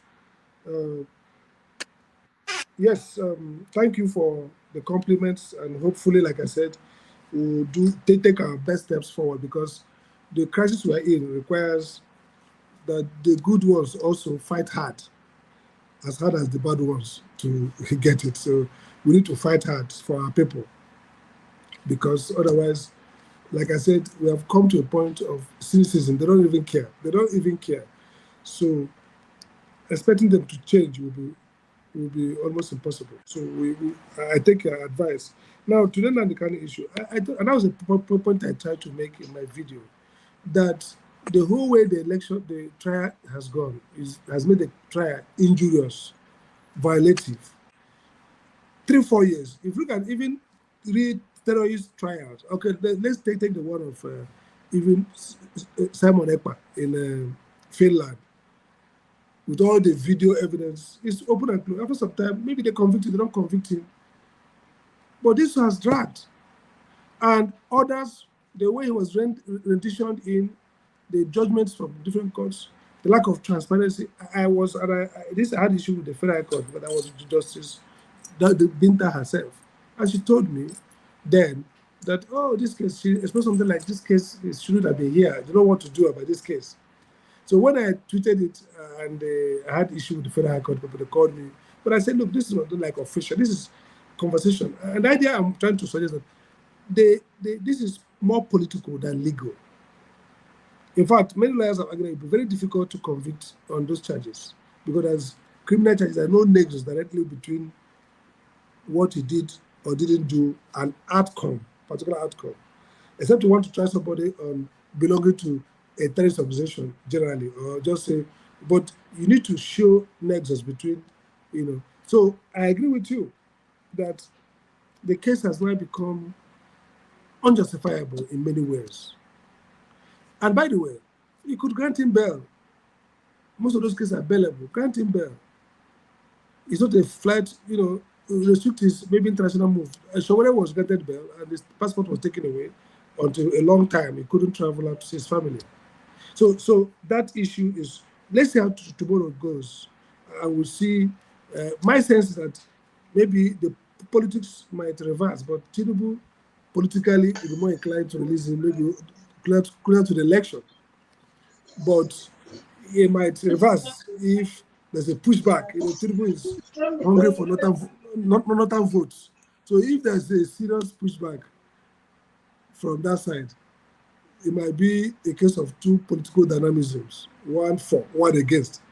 And Tinubu's actions have been mostly political than, principled in terms of responding to this thing. So let's see how it goes. The issue around, it's interesting the point you raised about the governor. Nobody has envisioned governor being partyless, what it means. And if you go by the Supreme Court and the Constitution that says votes belong to party and only party sponsor candidates, it now raises an important issue. When the governor has not yet declared for us, resigned from a party, has no party, is he still validly in that office? Because all political offices are party offices.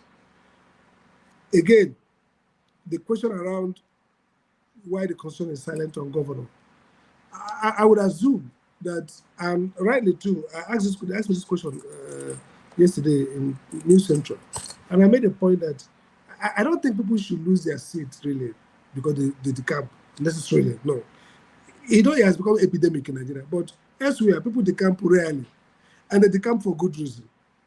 They decamp because they have changed their view. Maybe a Democrat, and now you no longer associate with Democrats. You move to Republican. You don't necessarily have to lose their position in the US. So in Nigeria, until now, we didn't have this epidemic of people decamping for flimsy basis. So, but imagine if a party has a strong view, policy, and then the people of that community, let's assume middle belt Christians now, who are crying for Jerusalem, and the party comes and says, our policy is to do damages, pay compensation, and redress all the violations that has occurred in the middle belt. And they win the election. And the people elected those people because they're going to do that, what the party said they would do. And the people now change their view. And the governor who is elected to do that decides to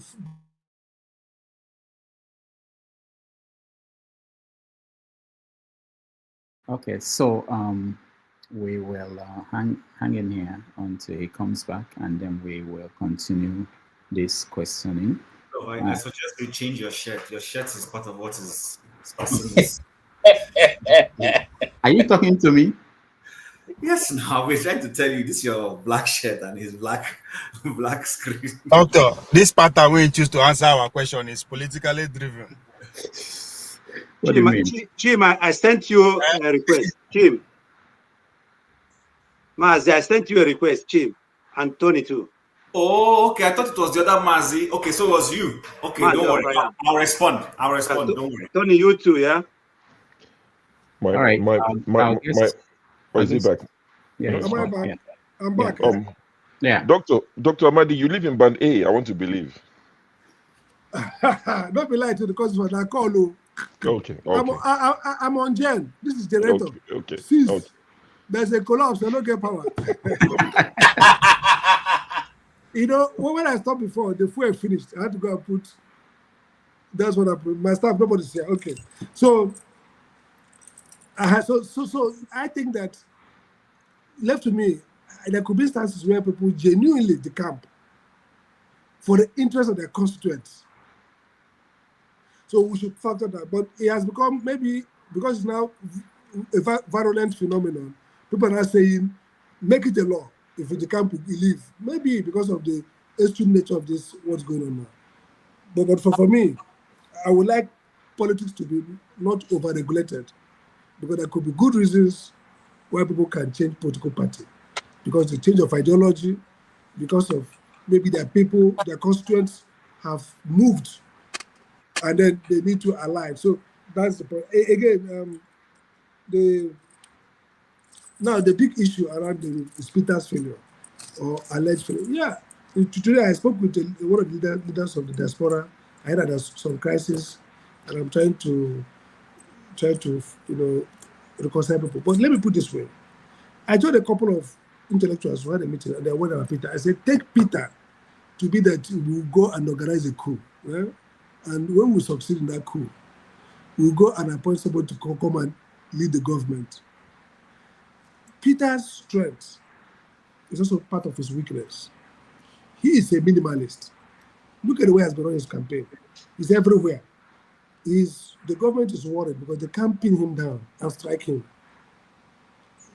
He sneaks into Commonwealth office. He does a 30 minutes take-up picture. Before it is in Boston with Rudolph, meeting with the CCT government. Before the raid, he don't land Washington with somebody at the Congress.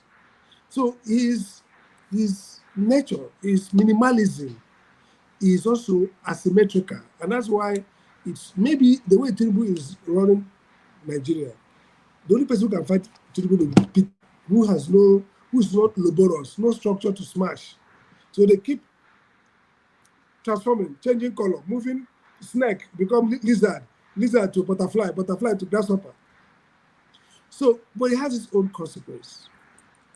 I know Peter well. We talk, he calls me, come and see me in the office occasionally.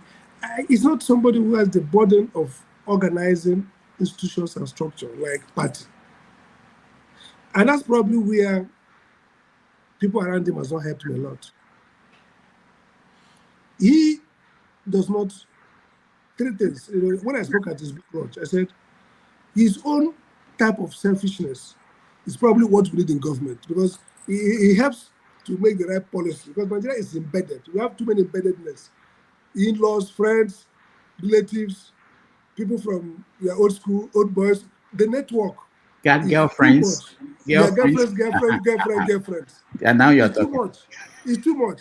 That's so that it doesn't make for clarity in governance. But someone like Peter, who has a way he removes him from all embeddedness, that's why I support him in leadership. Second is that his heart is in the right place. And maybe, but he's also a very fierce guy in terms of leadership. He's not calm. But he is somebody who likes to spend less, not just money, time, energy. So with that kind of thing, there's some problems you cannot solve, because those problems require you invest a lot. Especially in party formation in Nigeria. Look at all the parties. They have crises everywhere. Somebody will go and collect money. Look at ATC itself. Some people will collect money and go to court for over nothing. And they'll find somebody who will finance that enterprise. So someone like Peter would, in typical mercantilist mode, would think about where he would devote the effort that we need to be holding meeting with Abure and Nnamdi regularly. Is it a good thing? He has his own shortcomings. So I agree with you that somehow his profile and failure in some areas of managing the Nigerian occupational system is part of what causes. Again, I can agree that maybe if made after election, the obedient, especially the diaspora everywhere, were canonized well and used to drive continuous mobilization. It was only Peter who was mobilizing, who was going to all these places and creating messaging. Today, part of the problem is that the people in charge are they mean well, they're committed, but perhaps commitment and capacity often don't converge. And that's really the way I would put it. Maybe we need more capacity to lead a revolution waiting to happen. And waiting for Peter to lead that in that broad structural way will not work. Peter will do his things and effective in what he does. He, in 2023 election, he's going to drag Tinubu wild. He's going to canvass intensely everywhere. In every second, is go to all the villages canvassing. That's when APC, I think, we need to look for maybe like Cameroon, an effigy that will be going to different places. Because I don't see Baba, coping with that level of stress, with that level of campaign. And that's probably why they want to make the campaign period very short. Because they are very smart. They're looking at other options. So Peter has tremendous advantage, but that advantage comes with shortcomings. That's the way I put it. Okay. Sorry, Rudolph. Doctor didn't answer my second question. I said of all the books behind you. Oh, the books. If you can only have one for the rest of your life, which one Let would me it look be? back. I don't forget many of them. So no, that is almost impossible. But is there a book here that I always will go with? Oh my God. You asked a difficult question, and I answered like the way Jesus answered the mother of John and James. If you are there when I'm taking, if you are there when I'm leaving tonight, I will tell you which one I'll pick. You can tell Rudolph, and Rudolph can tell us later. It's fine. Think about it and tell Rudolph. I'll tell Rudolph. Thank you. All right. I don't know if you answered KJ's question about Nnamdi Kanu and the young people who were. Yes.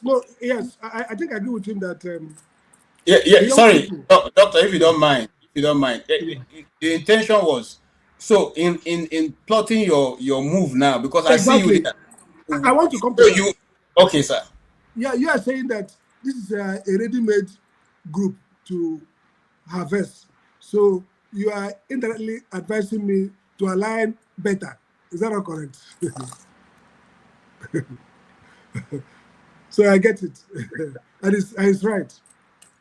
All right. So don't be surprised to see me in my suit. I'm supposed to be speaking at the Army Resource Center. So don't be surprised to see me tomorrow with my suit and tie at the parade. It's really good. All right. Thank you, KJ. Thank you, Sho, and thank you, Chim. Let's bring in a new set of 3 people, and that will be Ovie, otherwise known as Babalo. Ovie, you are first. Go ahead. Yeah, it's always a pleasure when you are in presence of a real doctor. Thank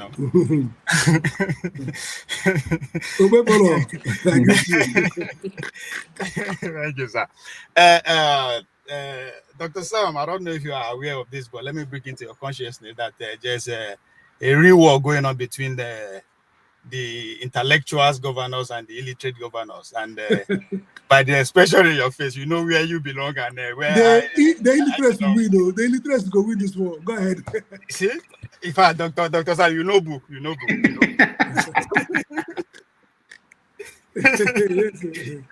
So, my question is, on the more serious note, you are at the top echelon of the intellectuals in Nigeria.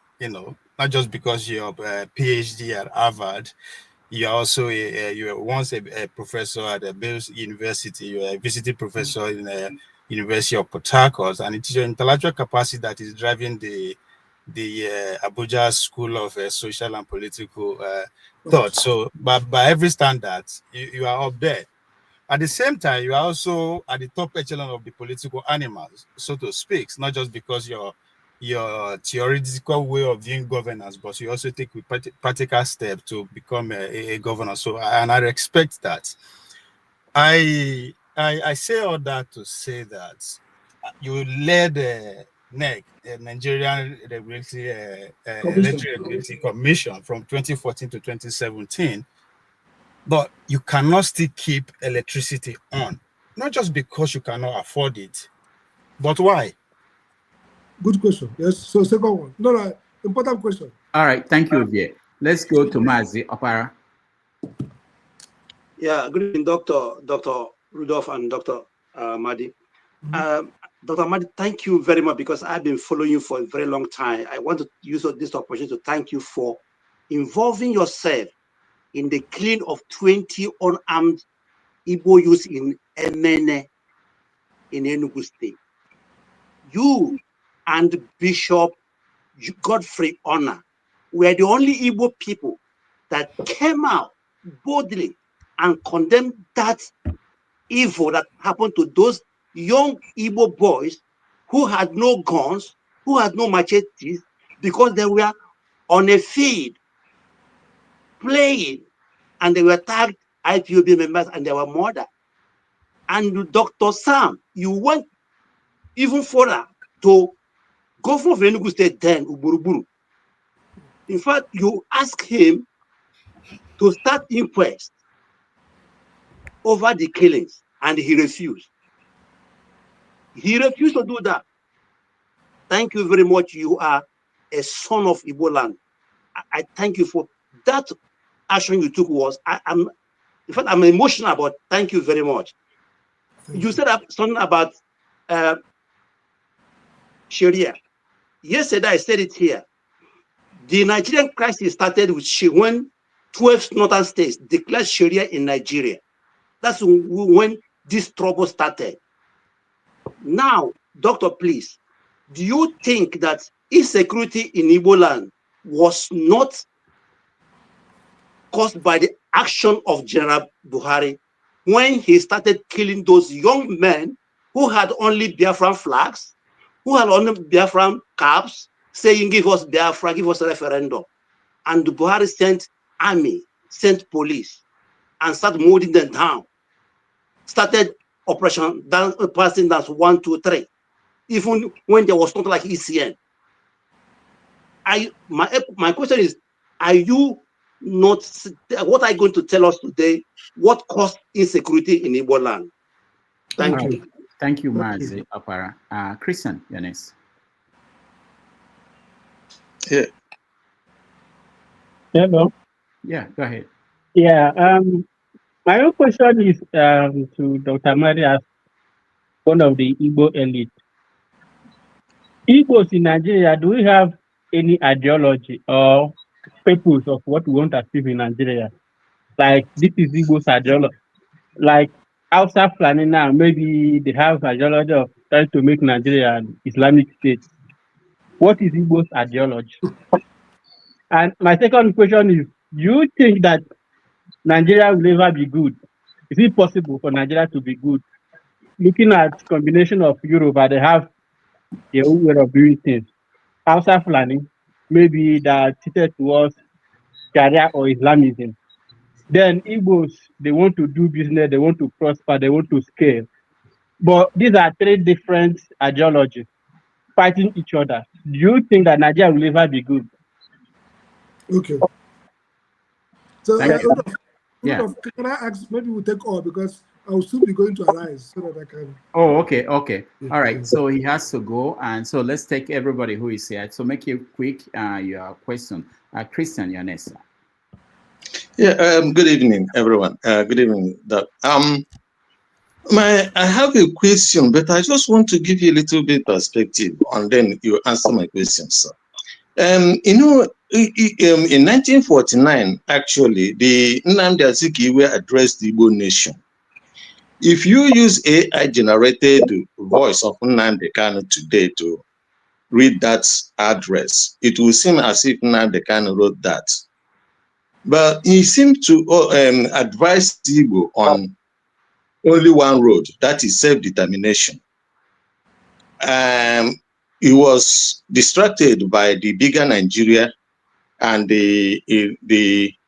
his chances of becoming the first prime minister of Nigeria, and so he lost out, and he wasn't able to do that.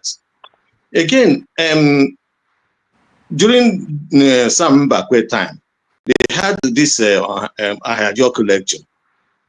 And I know one professor, again, the convener of Alibo, Foundation. Mm-hmm. He even came up with what is it called? Anthem, Igbo anthem, national anthem, and a kind of pathway to Igbo nationalism. And so we are now left with warrant governors and leaders who say one thing and then when they are in power, they do another. For instance, Professor Charles Siludo. Christian, sorry, because he has to go, please, can you? Okay, my question is this.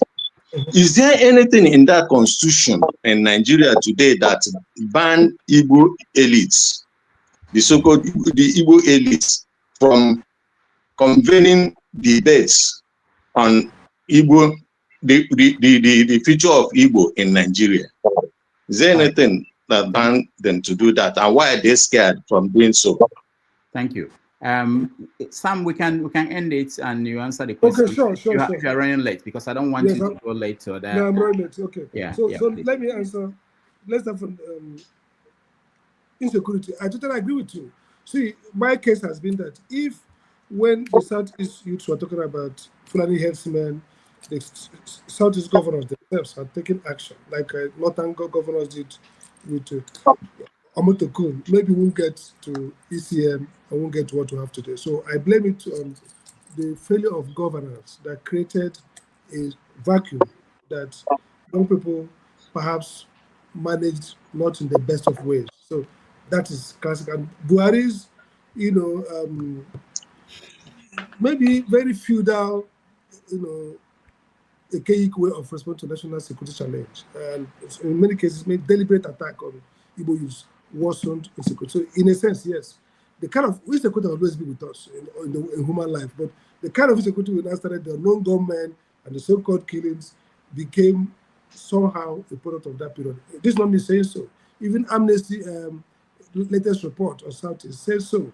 Again, the question around ideology of Igbos.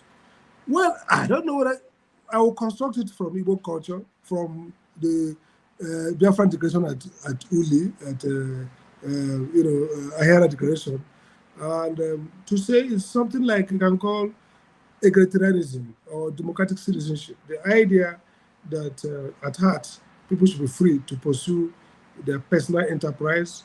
The idea that society should be collaborative and cooperative. So, umonna at the smallest level of social organization.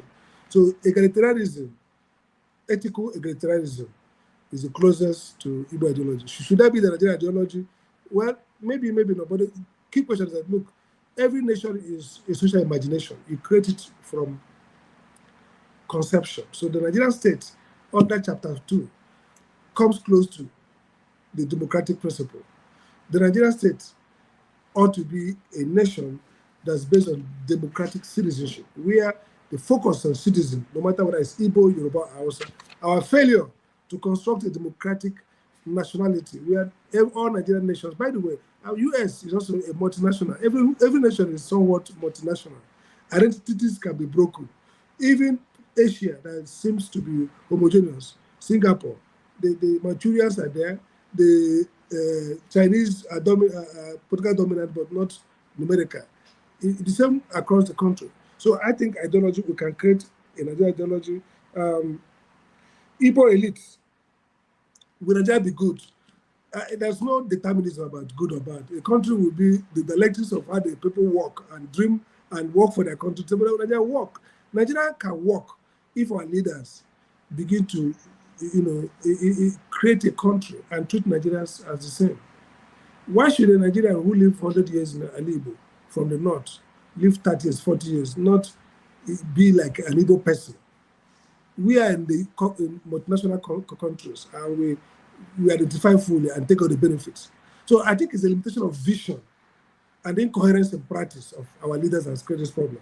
Again, Igbo leadership elite, and that's what will be discussed. There's no constitutional law that says they cannot do it. But you see, like there's an Igbo problem in Nigeria. There's also Igbo internal crisis. When I spoke at the Igbo Center of Memory in Enugu, I made 2 3 points. Igbos have 3 challenges. 1, Biafra. 2, Igbo presidency. 3, recovering social capital and Igbo. And I said the most urgent is to recover internal social capital, to rebuild Igbo first before presidency.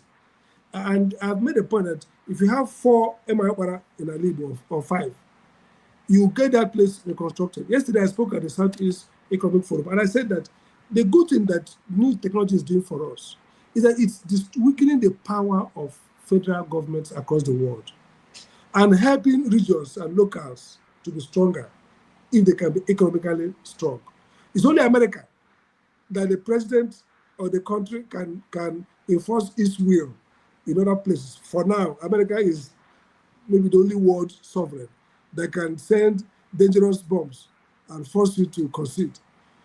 Every other country is constrained by technology, by new technology, and by the way the global economy is evolving. It's an opportunity for regional wealth creation. So Nigeria cannot constrain us too long. So an Igbo governors, if they want to do the right thing for their people, the federal government has not got that overwhelming power to constrain them. So the fault is ours. And I would say that it's not a challenge for all of us. If we go down and elect leaders, local political dynamics, who would be responsible? Look at the little bit that Oti is doing. Assuming in 2007, Oti has 3-4 new brethren, and they all mass together in a party and pool the resources of the zone. Do you think they can be stopped by INEC or stopped by federal government from Lagos or from Abuja? No. So I think this is a challenge for us to go back home and create that change that we need. We need to ensure governors, societies that have the best social capital in terms of cooperative, structure of elite consensus will triumph in this new economy and new world. You see an example in Asia, in the Scandinavia. The moment you solve your collective action problem locally, then you have a greater capacity for the Igbo crisis that the Igbos perhaps in disarray. And the challenge is to array that disarray through good governance. Thank you so much. I think I have to run now. All right. Thank you so much, Dr. Amadi. We really appreciate your time. And hopefully when we call you back again, you will... My question was not answered. That's okay. Which one? I said, why we don't get live? Oh, yes. Let me go serve it. Yes. It looks at abdication. That's important. The answer is very simple. I was a regulator, and I think the consensus that we did very well. But you see, that's why I want to be a governor. I remember in many cases I would tell the president, Jonathan, some things, and the minister would say different things. For example, if I was there, I wouldn't have privatized. I argued about it. Don't privatize now. Look at the history. Create commerciality. Create regulatory standard. Then gradually look at Egypt. Egypt had to get 10,000 megawatts. It's now they are planning to think about privatizing. South Africa. So I had a piece of the action which we think we did well. Looking back, I said that this will not work. But it wasn't my call. My job, until today, the Nigerian electricity market boasts the most sophisticated. In fact, the World Bank rated us #1 in terms of transparency. That's why have you heard it in Nigeria, NERC, about NERC corruption or issues? No. NERC is like an island. But the problem is that NERC does not generate power. So you can have this fanciful, and that's what I was telling Nabia and telling Enugu, don't be like us. Don't go and build fanciful regulatory regime without power. Focus on transaction, get power with even second-rate regulation.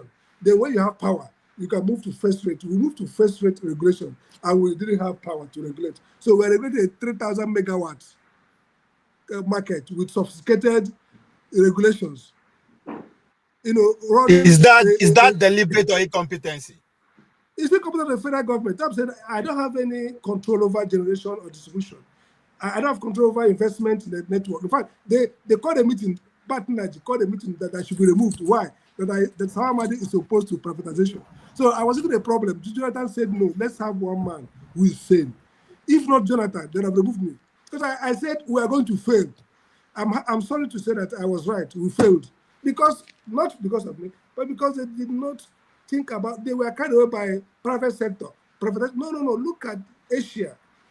Government has to be the one supervising. You can't see the problem. And let me say quickly, You can't outsource government. You have to fix governance. Even if you privatize, do everything, private sector, and government is not fixed, you will fail. So the first reform is government. Then government can manage private sector better.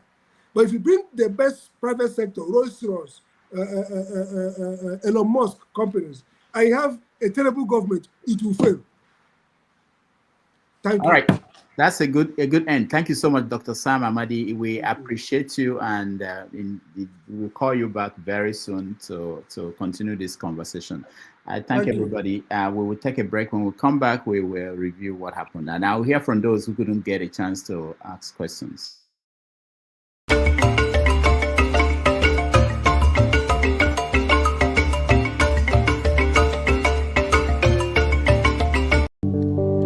Okudilio, nyekelanio, Olisamalugo mkoyene menenua. Okudilio, nyekelanio, Chukuna malugo yobia diocha. Agaranya chogo kowe bili, agaranya chogo kowe rienio. Owe chuku bezie chuku. Nuche chukwa busigi fege meo, nuche chukwa busia ifege meo. Ni fosolo ne asi alibazie. Oboye bebe agaranya muliba, oboye wuru agaranya mebibe solea, mano agaranya mua, oboye afiozi enipakwa. Agaranya chogo kowe bili, agaranya chogo kowe rienio. Owe chikubezio lisa. Kodili ma, kodili bemo, kodili wakema, kodili manima. Naino kwane we beluge beluo. Kodili ma, kodili bemo, kodili kemo, kodili heyo. Ibedwe me wane, nikadie zibo heyo.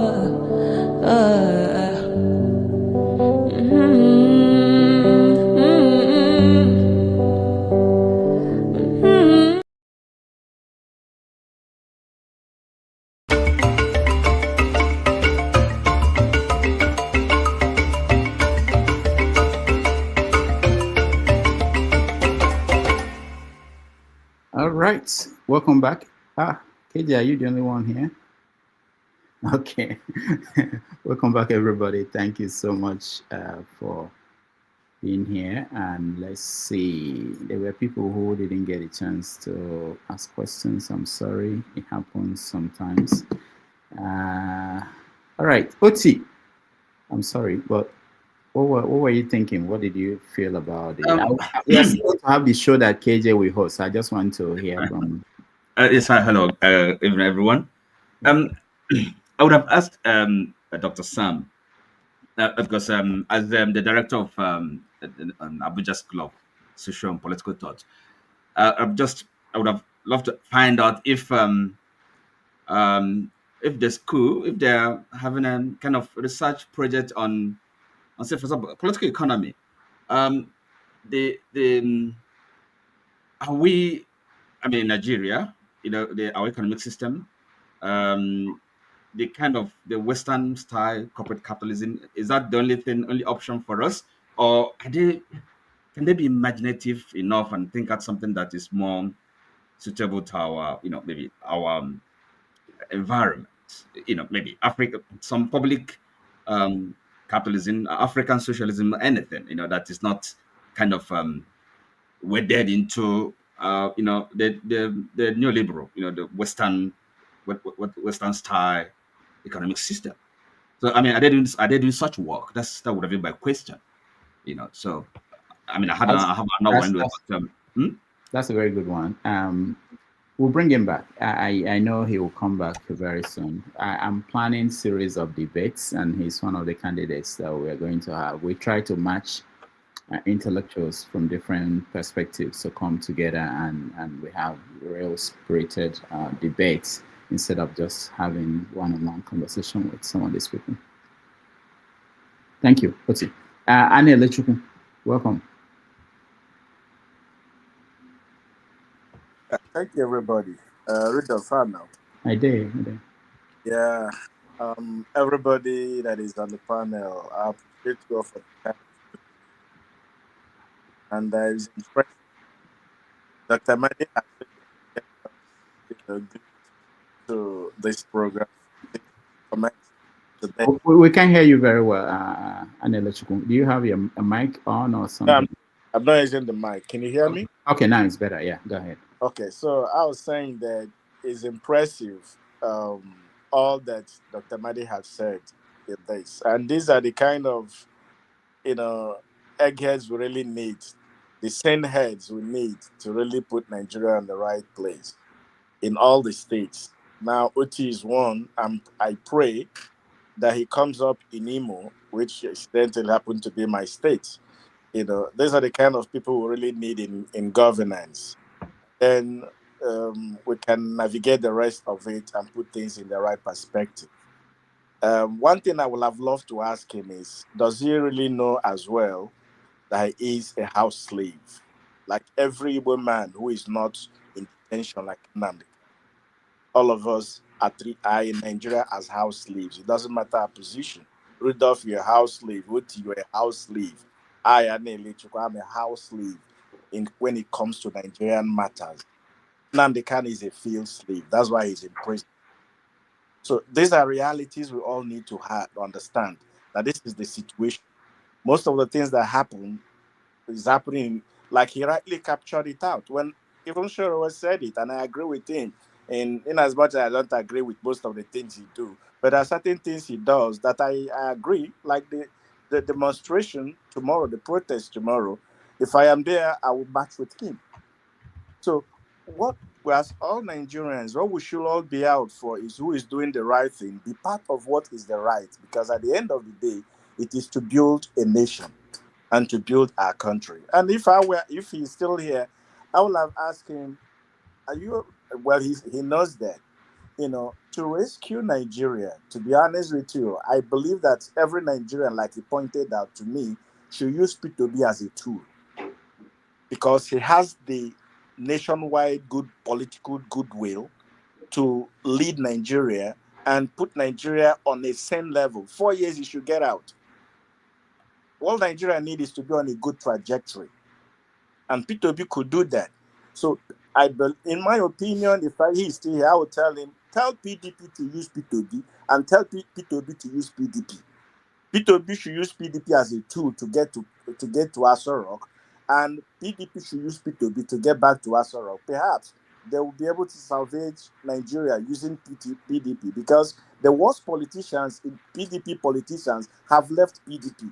So it's time for them to rebuild PDP, because it's the only political party now that has seemingly established structure to rebuild itself, not ADC and not Labour Party.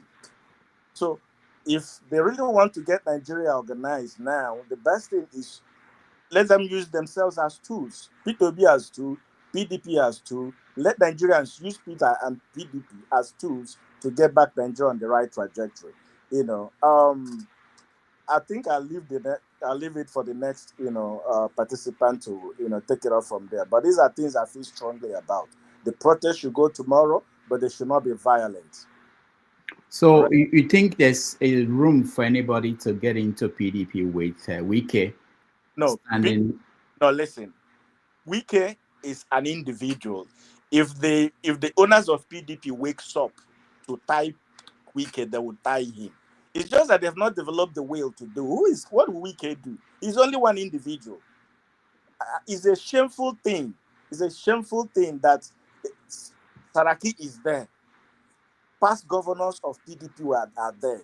Pius Hanim is there. And other politicians who are PDP members are there. Bala Mohammed is there. There's no way. Wike is being overindulged.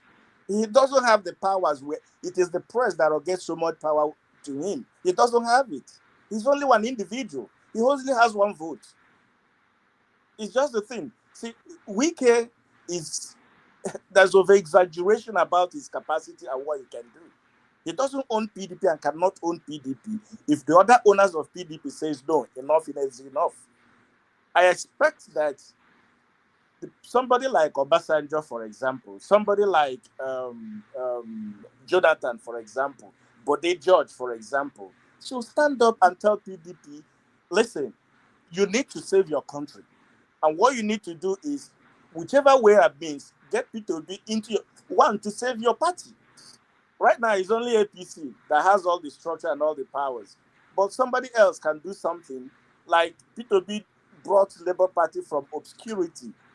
So if he did that, that goodwill is still there for him. That political goodwill is still there for him, for PDP to use it. That's why I said that the PDP should use P2B as a tool to get back to Aso Rock. And P2B should use PDP as a tool to get back to Aso Rock. It's as simple as that. Use me, I use you. What is important at the end of the day is for Nigeria to be the winner and come out of this stronger. What we need is to save this country. That's all that's important right now. Then somebody else can take up from there. Like Dr. Amadi rightly said, that's the right way to go. All right. Thank you. You're welcome. KJ, before you go to start your show, we are rounding up, and I just want to know what your final thoughts are.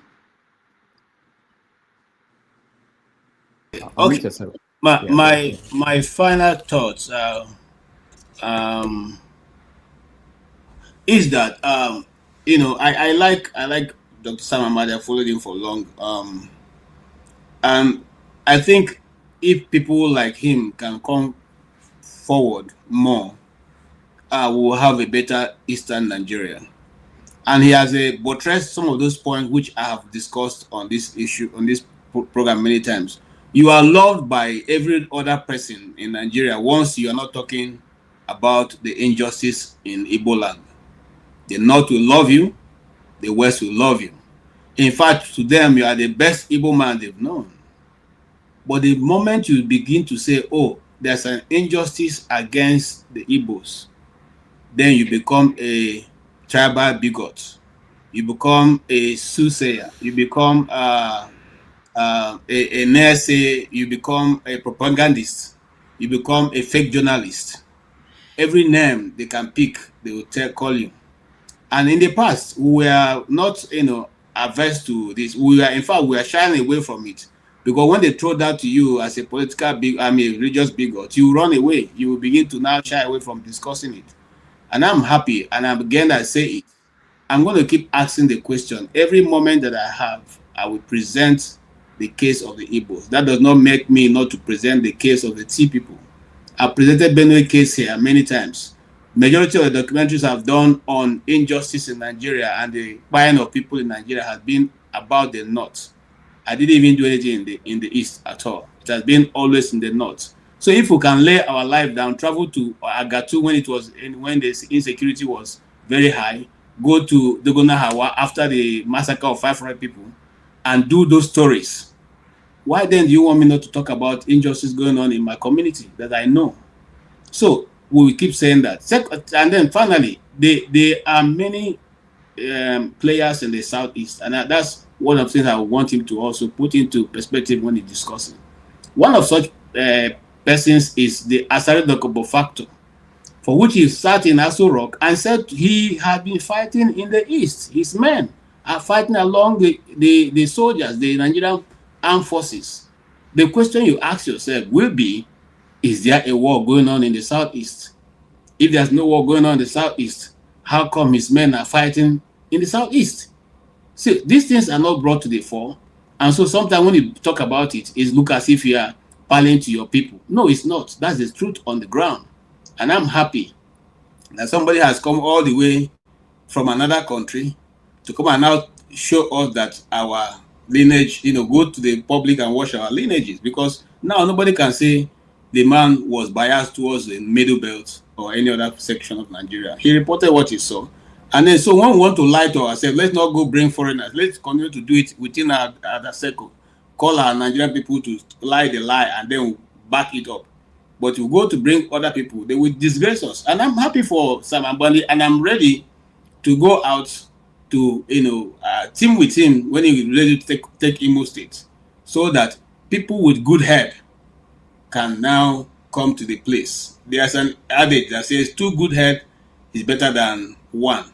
It's only when the head is 2 and they are good. You can have many good heads together and they're not good and they cannot come up with anything, which is the case that have been going on in the part of the East in Nigeria. Thank you so much. Thank you, KJ. We have about less than 10 minutes before we hand it over to KJ at the other stream. But let me hear from Chim. Ove, you come next. Chim, go ahead. Okay, thank you, Rudolph.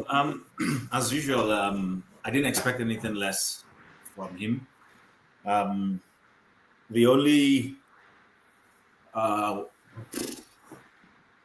think I agree with him when it comes to electricity issues, especially what he said. I don't know who provides who's your electric provider in New York, but I'm sure it's not a private. If it's not, there's a way government has a hand in it. Your municipal government or your state government has a bit of hand in some of those things.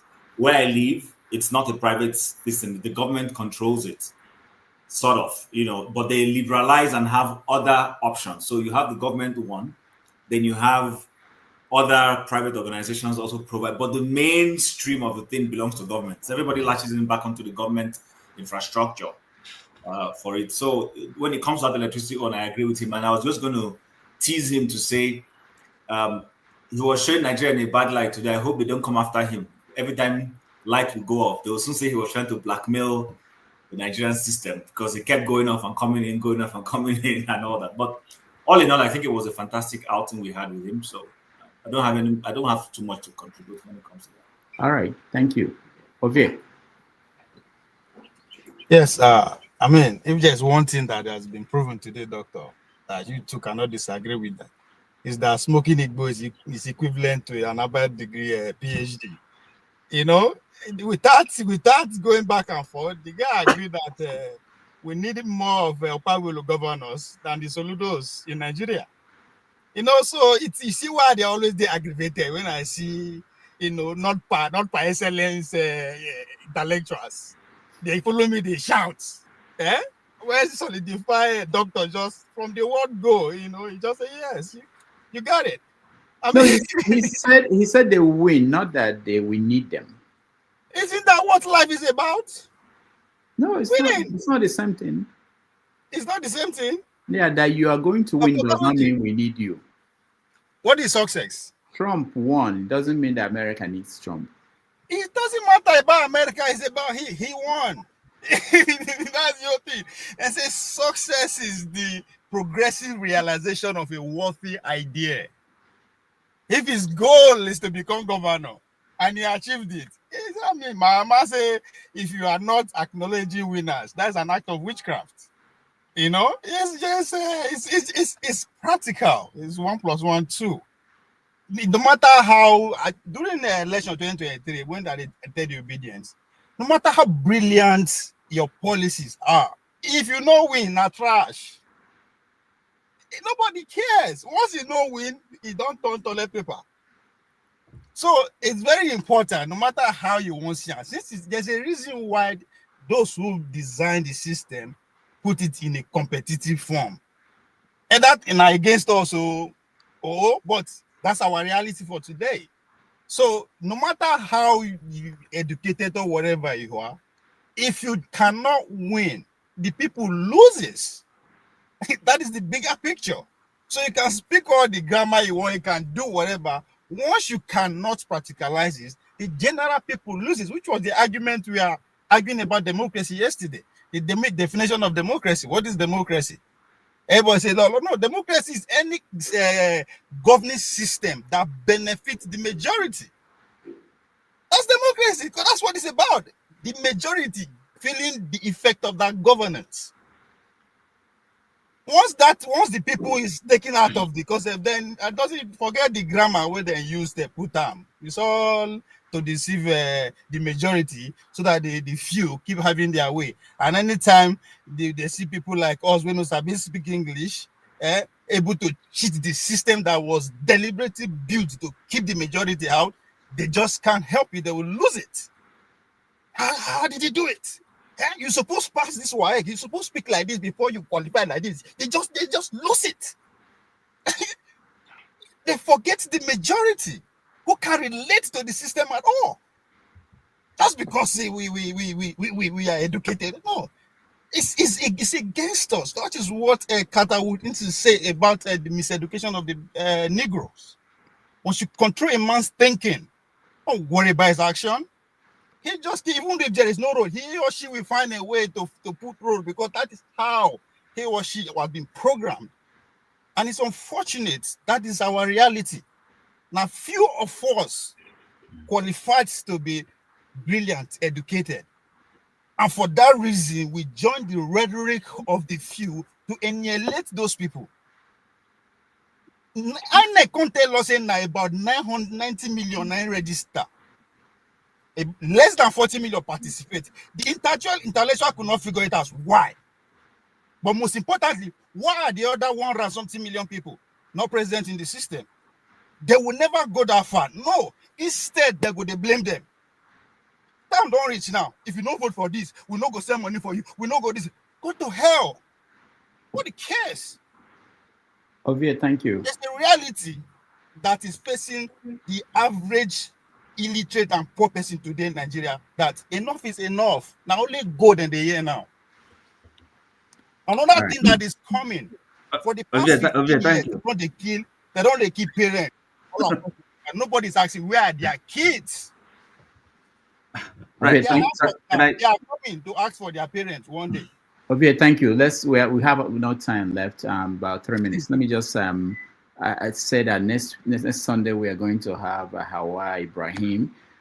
She's a professor at Harvard, Wesley, and one other university in the Northeast. She will join us. We initially scheduled her to be here to come on the 22nd of September, but something happened. She had to cancel, so she's coming back. She's going to come here on Sunday to be with us. Hawa Ibrahim, a lawyer from Harvard University. All right. Who did I miss? Oti is yeah. Let me hear from Christian, then I'll come to you, Oti. Just Christian. Right, okay. Christian, go ahead. Christian, you're muted. You unmute yourself, please. Yeah. Okay. Sorry. I listened to him very well. He talked very well, but I disagree with him on one issue, and this has been the big problem with the Igbo elites thinking of building a big Nigeria. Nigeria will work. He justified Nigeria will work by saying America is a multi-ethnic. And we're not realizing there's a difference between multi-ethnic and multicultural. I haven't seen any country run on multicultural, and he was saying the problem when he mentioned the problem with Nigeria when he said the introduction of Sharia, which is like making putting different laws in one constitution, So Nigeria runs on more than 4 cultural values: the Sharia value, the English value, the Igbo value, the Yoruba value, the Hausa value. All these things makes it difficult to have a constitution that can be that anybody in Nigeria can obey. So they always pick and choose the one they want to use. Apart from that, because I wanted to give him perspective, but I didn't have the time, and he hasn't got the time. Because one of the things we have lacked in Igbo land is when Professor Charles Soludo presented a book written by Ofodile, he demanded for debate. But he has been in office for 4 years, and he hasn't actually, how will I put it? He hasn't called for one. He hasn't organized one. So that's why I asked him if there is something in that constitution that basically prevents Igbo people from organizing debates. Because why Nnamdi Kanu is in detention today is because he is calling for debate. You know, you have to have debate to have referendum. All right. So that's my take on it. Thank you, Christian. Right. Actually, yes, I do agree with Christian. You see, because listening to Dr. Sam, I think one gets the impression that he's not agitated by the constitutional framework, the structure of Nigeria. So this kind of the acceptance that Nigeria, the way it is set up, constituted, is kind of a given. We should not question that, and believing in the development of if like a Nigerian citizen. I don't know how long will this hope, this task, how long will it take before we get there? We've been so that is from the answers he's given to the questions he's been, it was asked.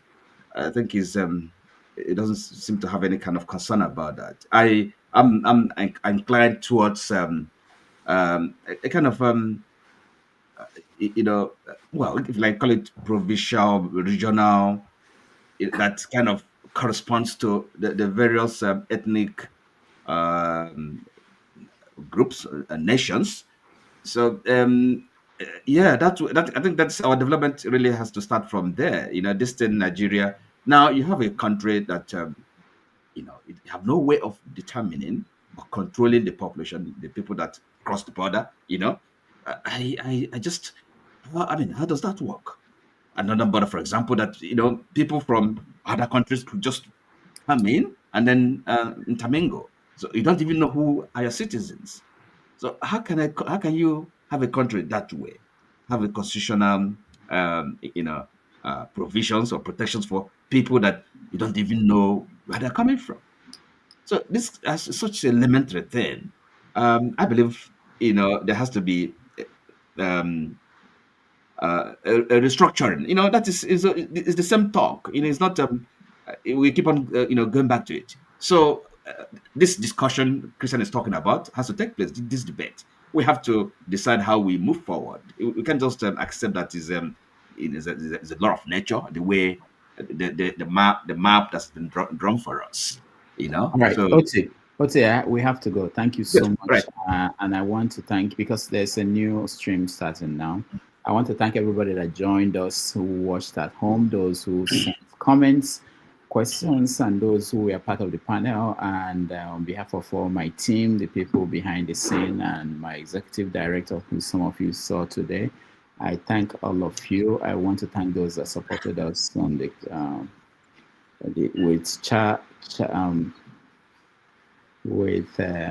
cash. What is it called again? Those that supported us. Thank you so much, Oriako Tope. Thank you, Oscar Black, Bon. Thank you, Kulata. Thank you, George Bushell. Thank you, Nana. Where is Nana?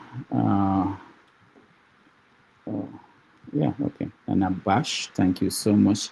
I appreciate all of you. And next week we are going to have Ibrahim, Hawa Ibrahim from Harvard University. She will be our guest to talk about, because we don't have women come here very often. So when we have one, and this is top lawyer, highly educated, we will be able to have a wide conversation about the role and the place of women in Africa as a whole.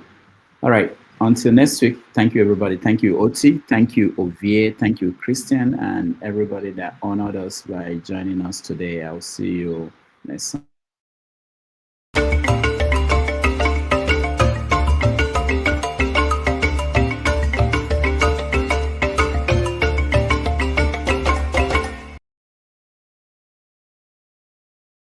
Thank you so much for watching. Thank you. Have you subscribed? Yes, you. Have you subscribed? You. Yeah, before you go, click. It's free. Click.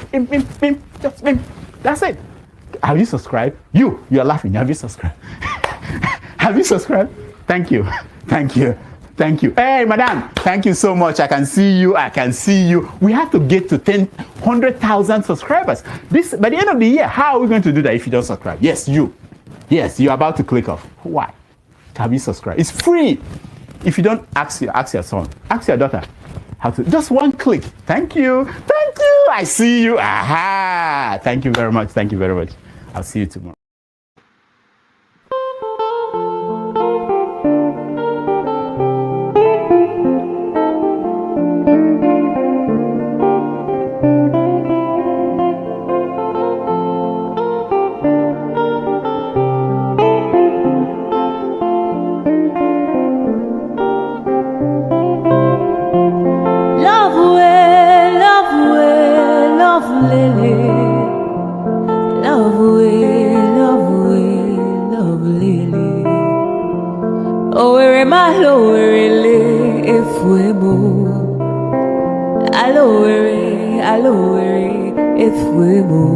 I am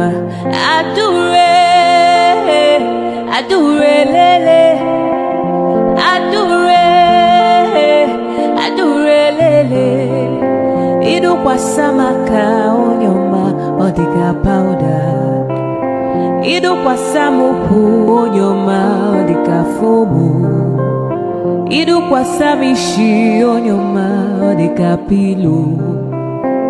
Oh lo lo lo lo, aduru bwebule wakawa iwariwo.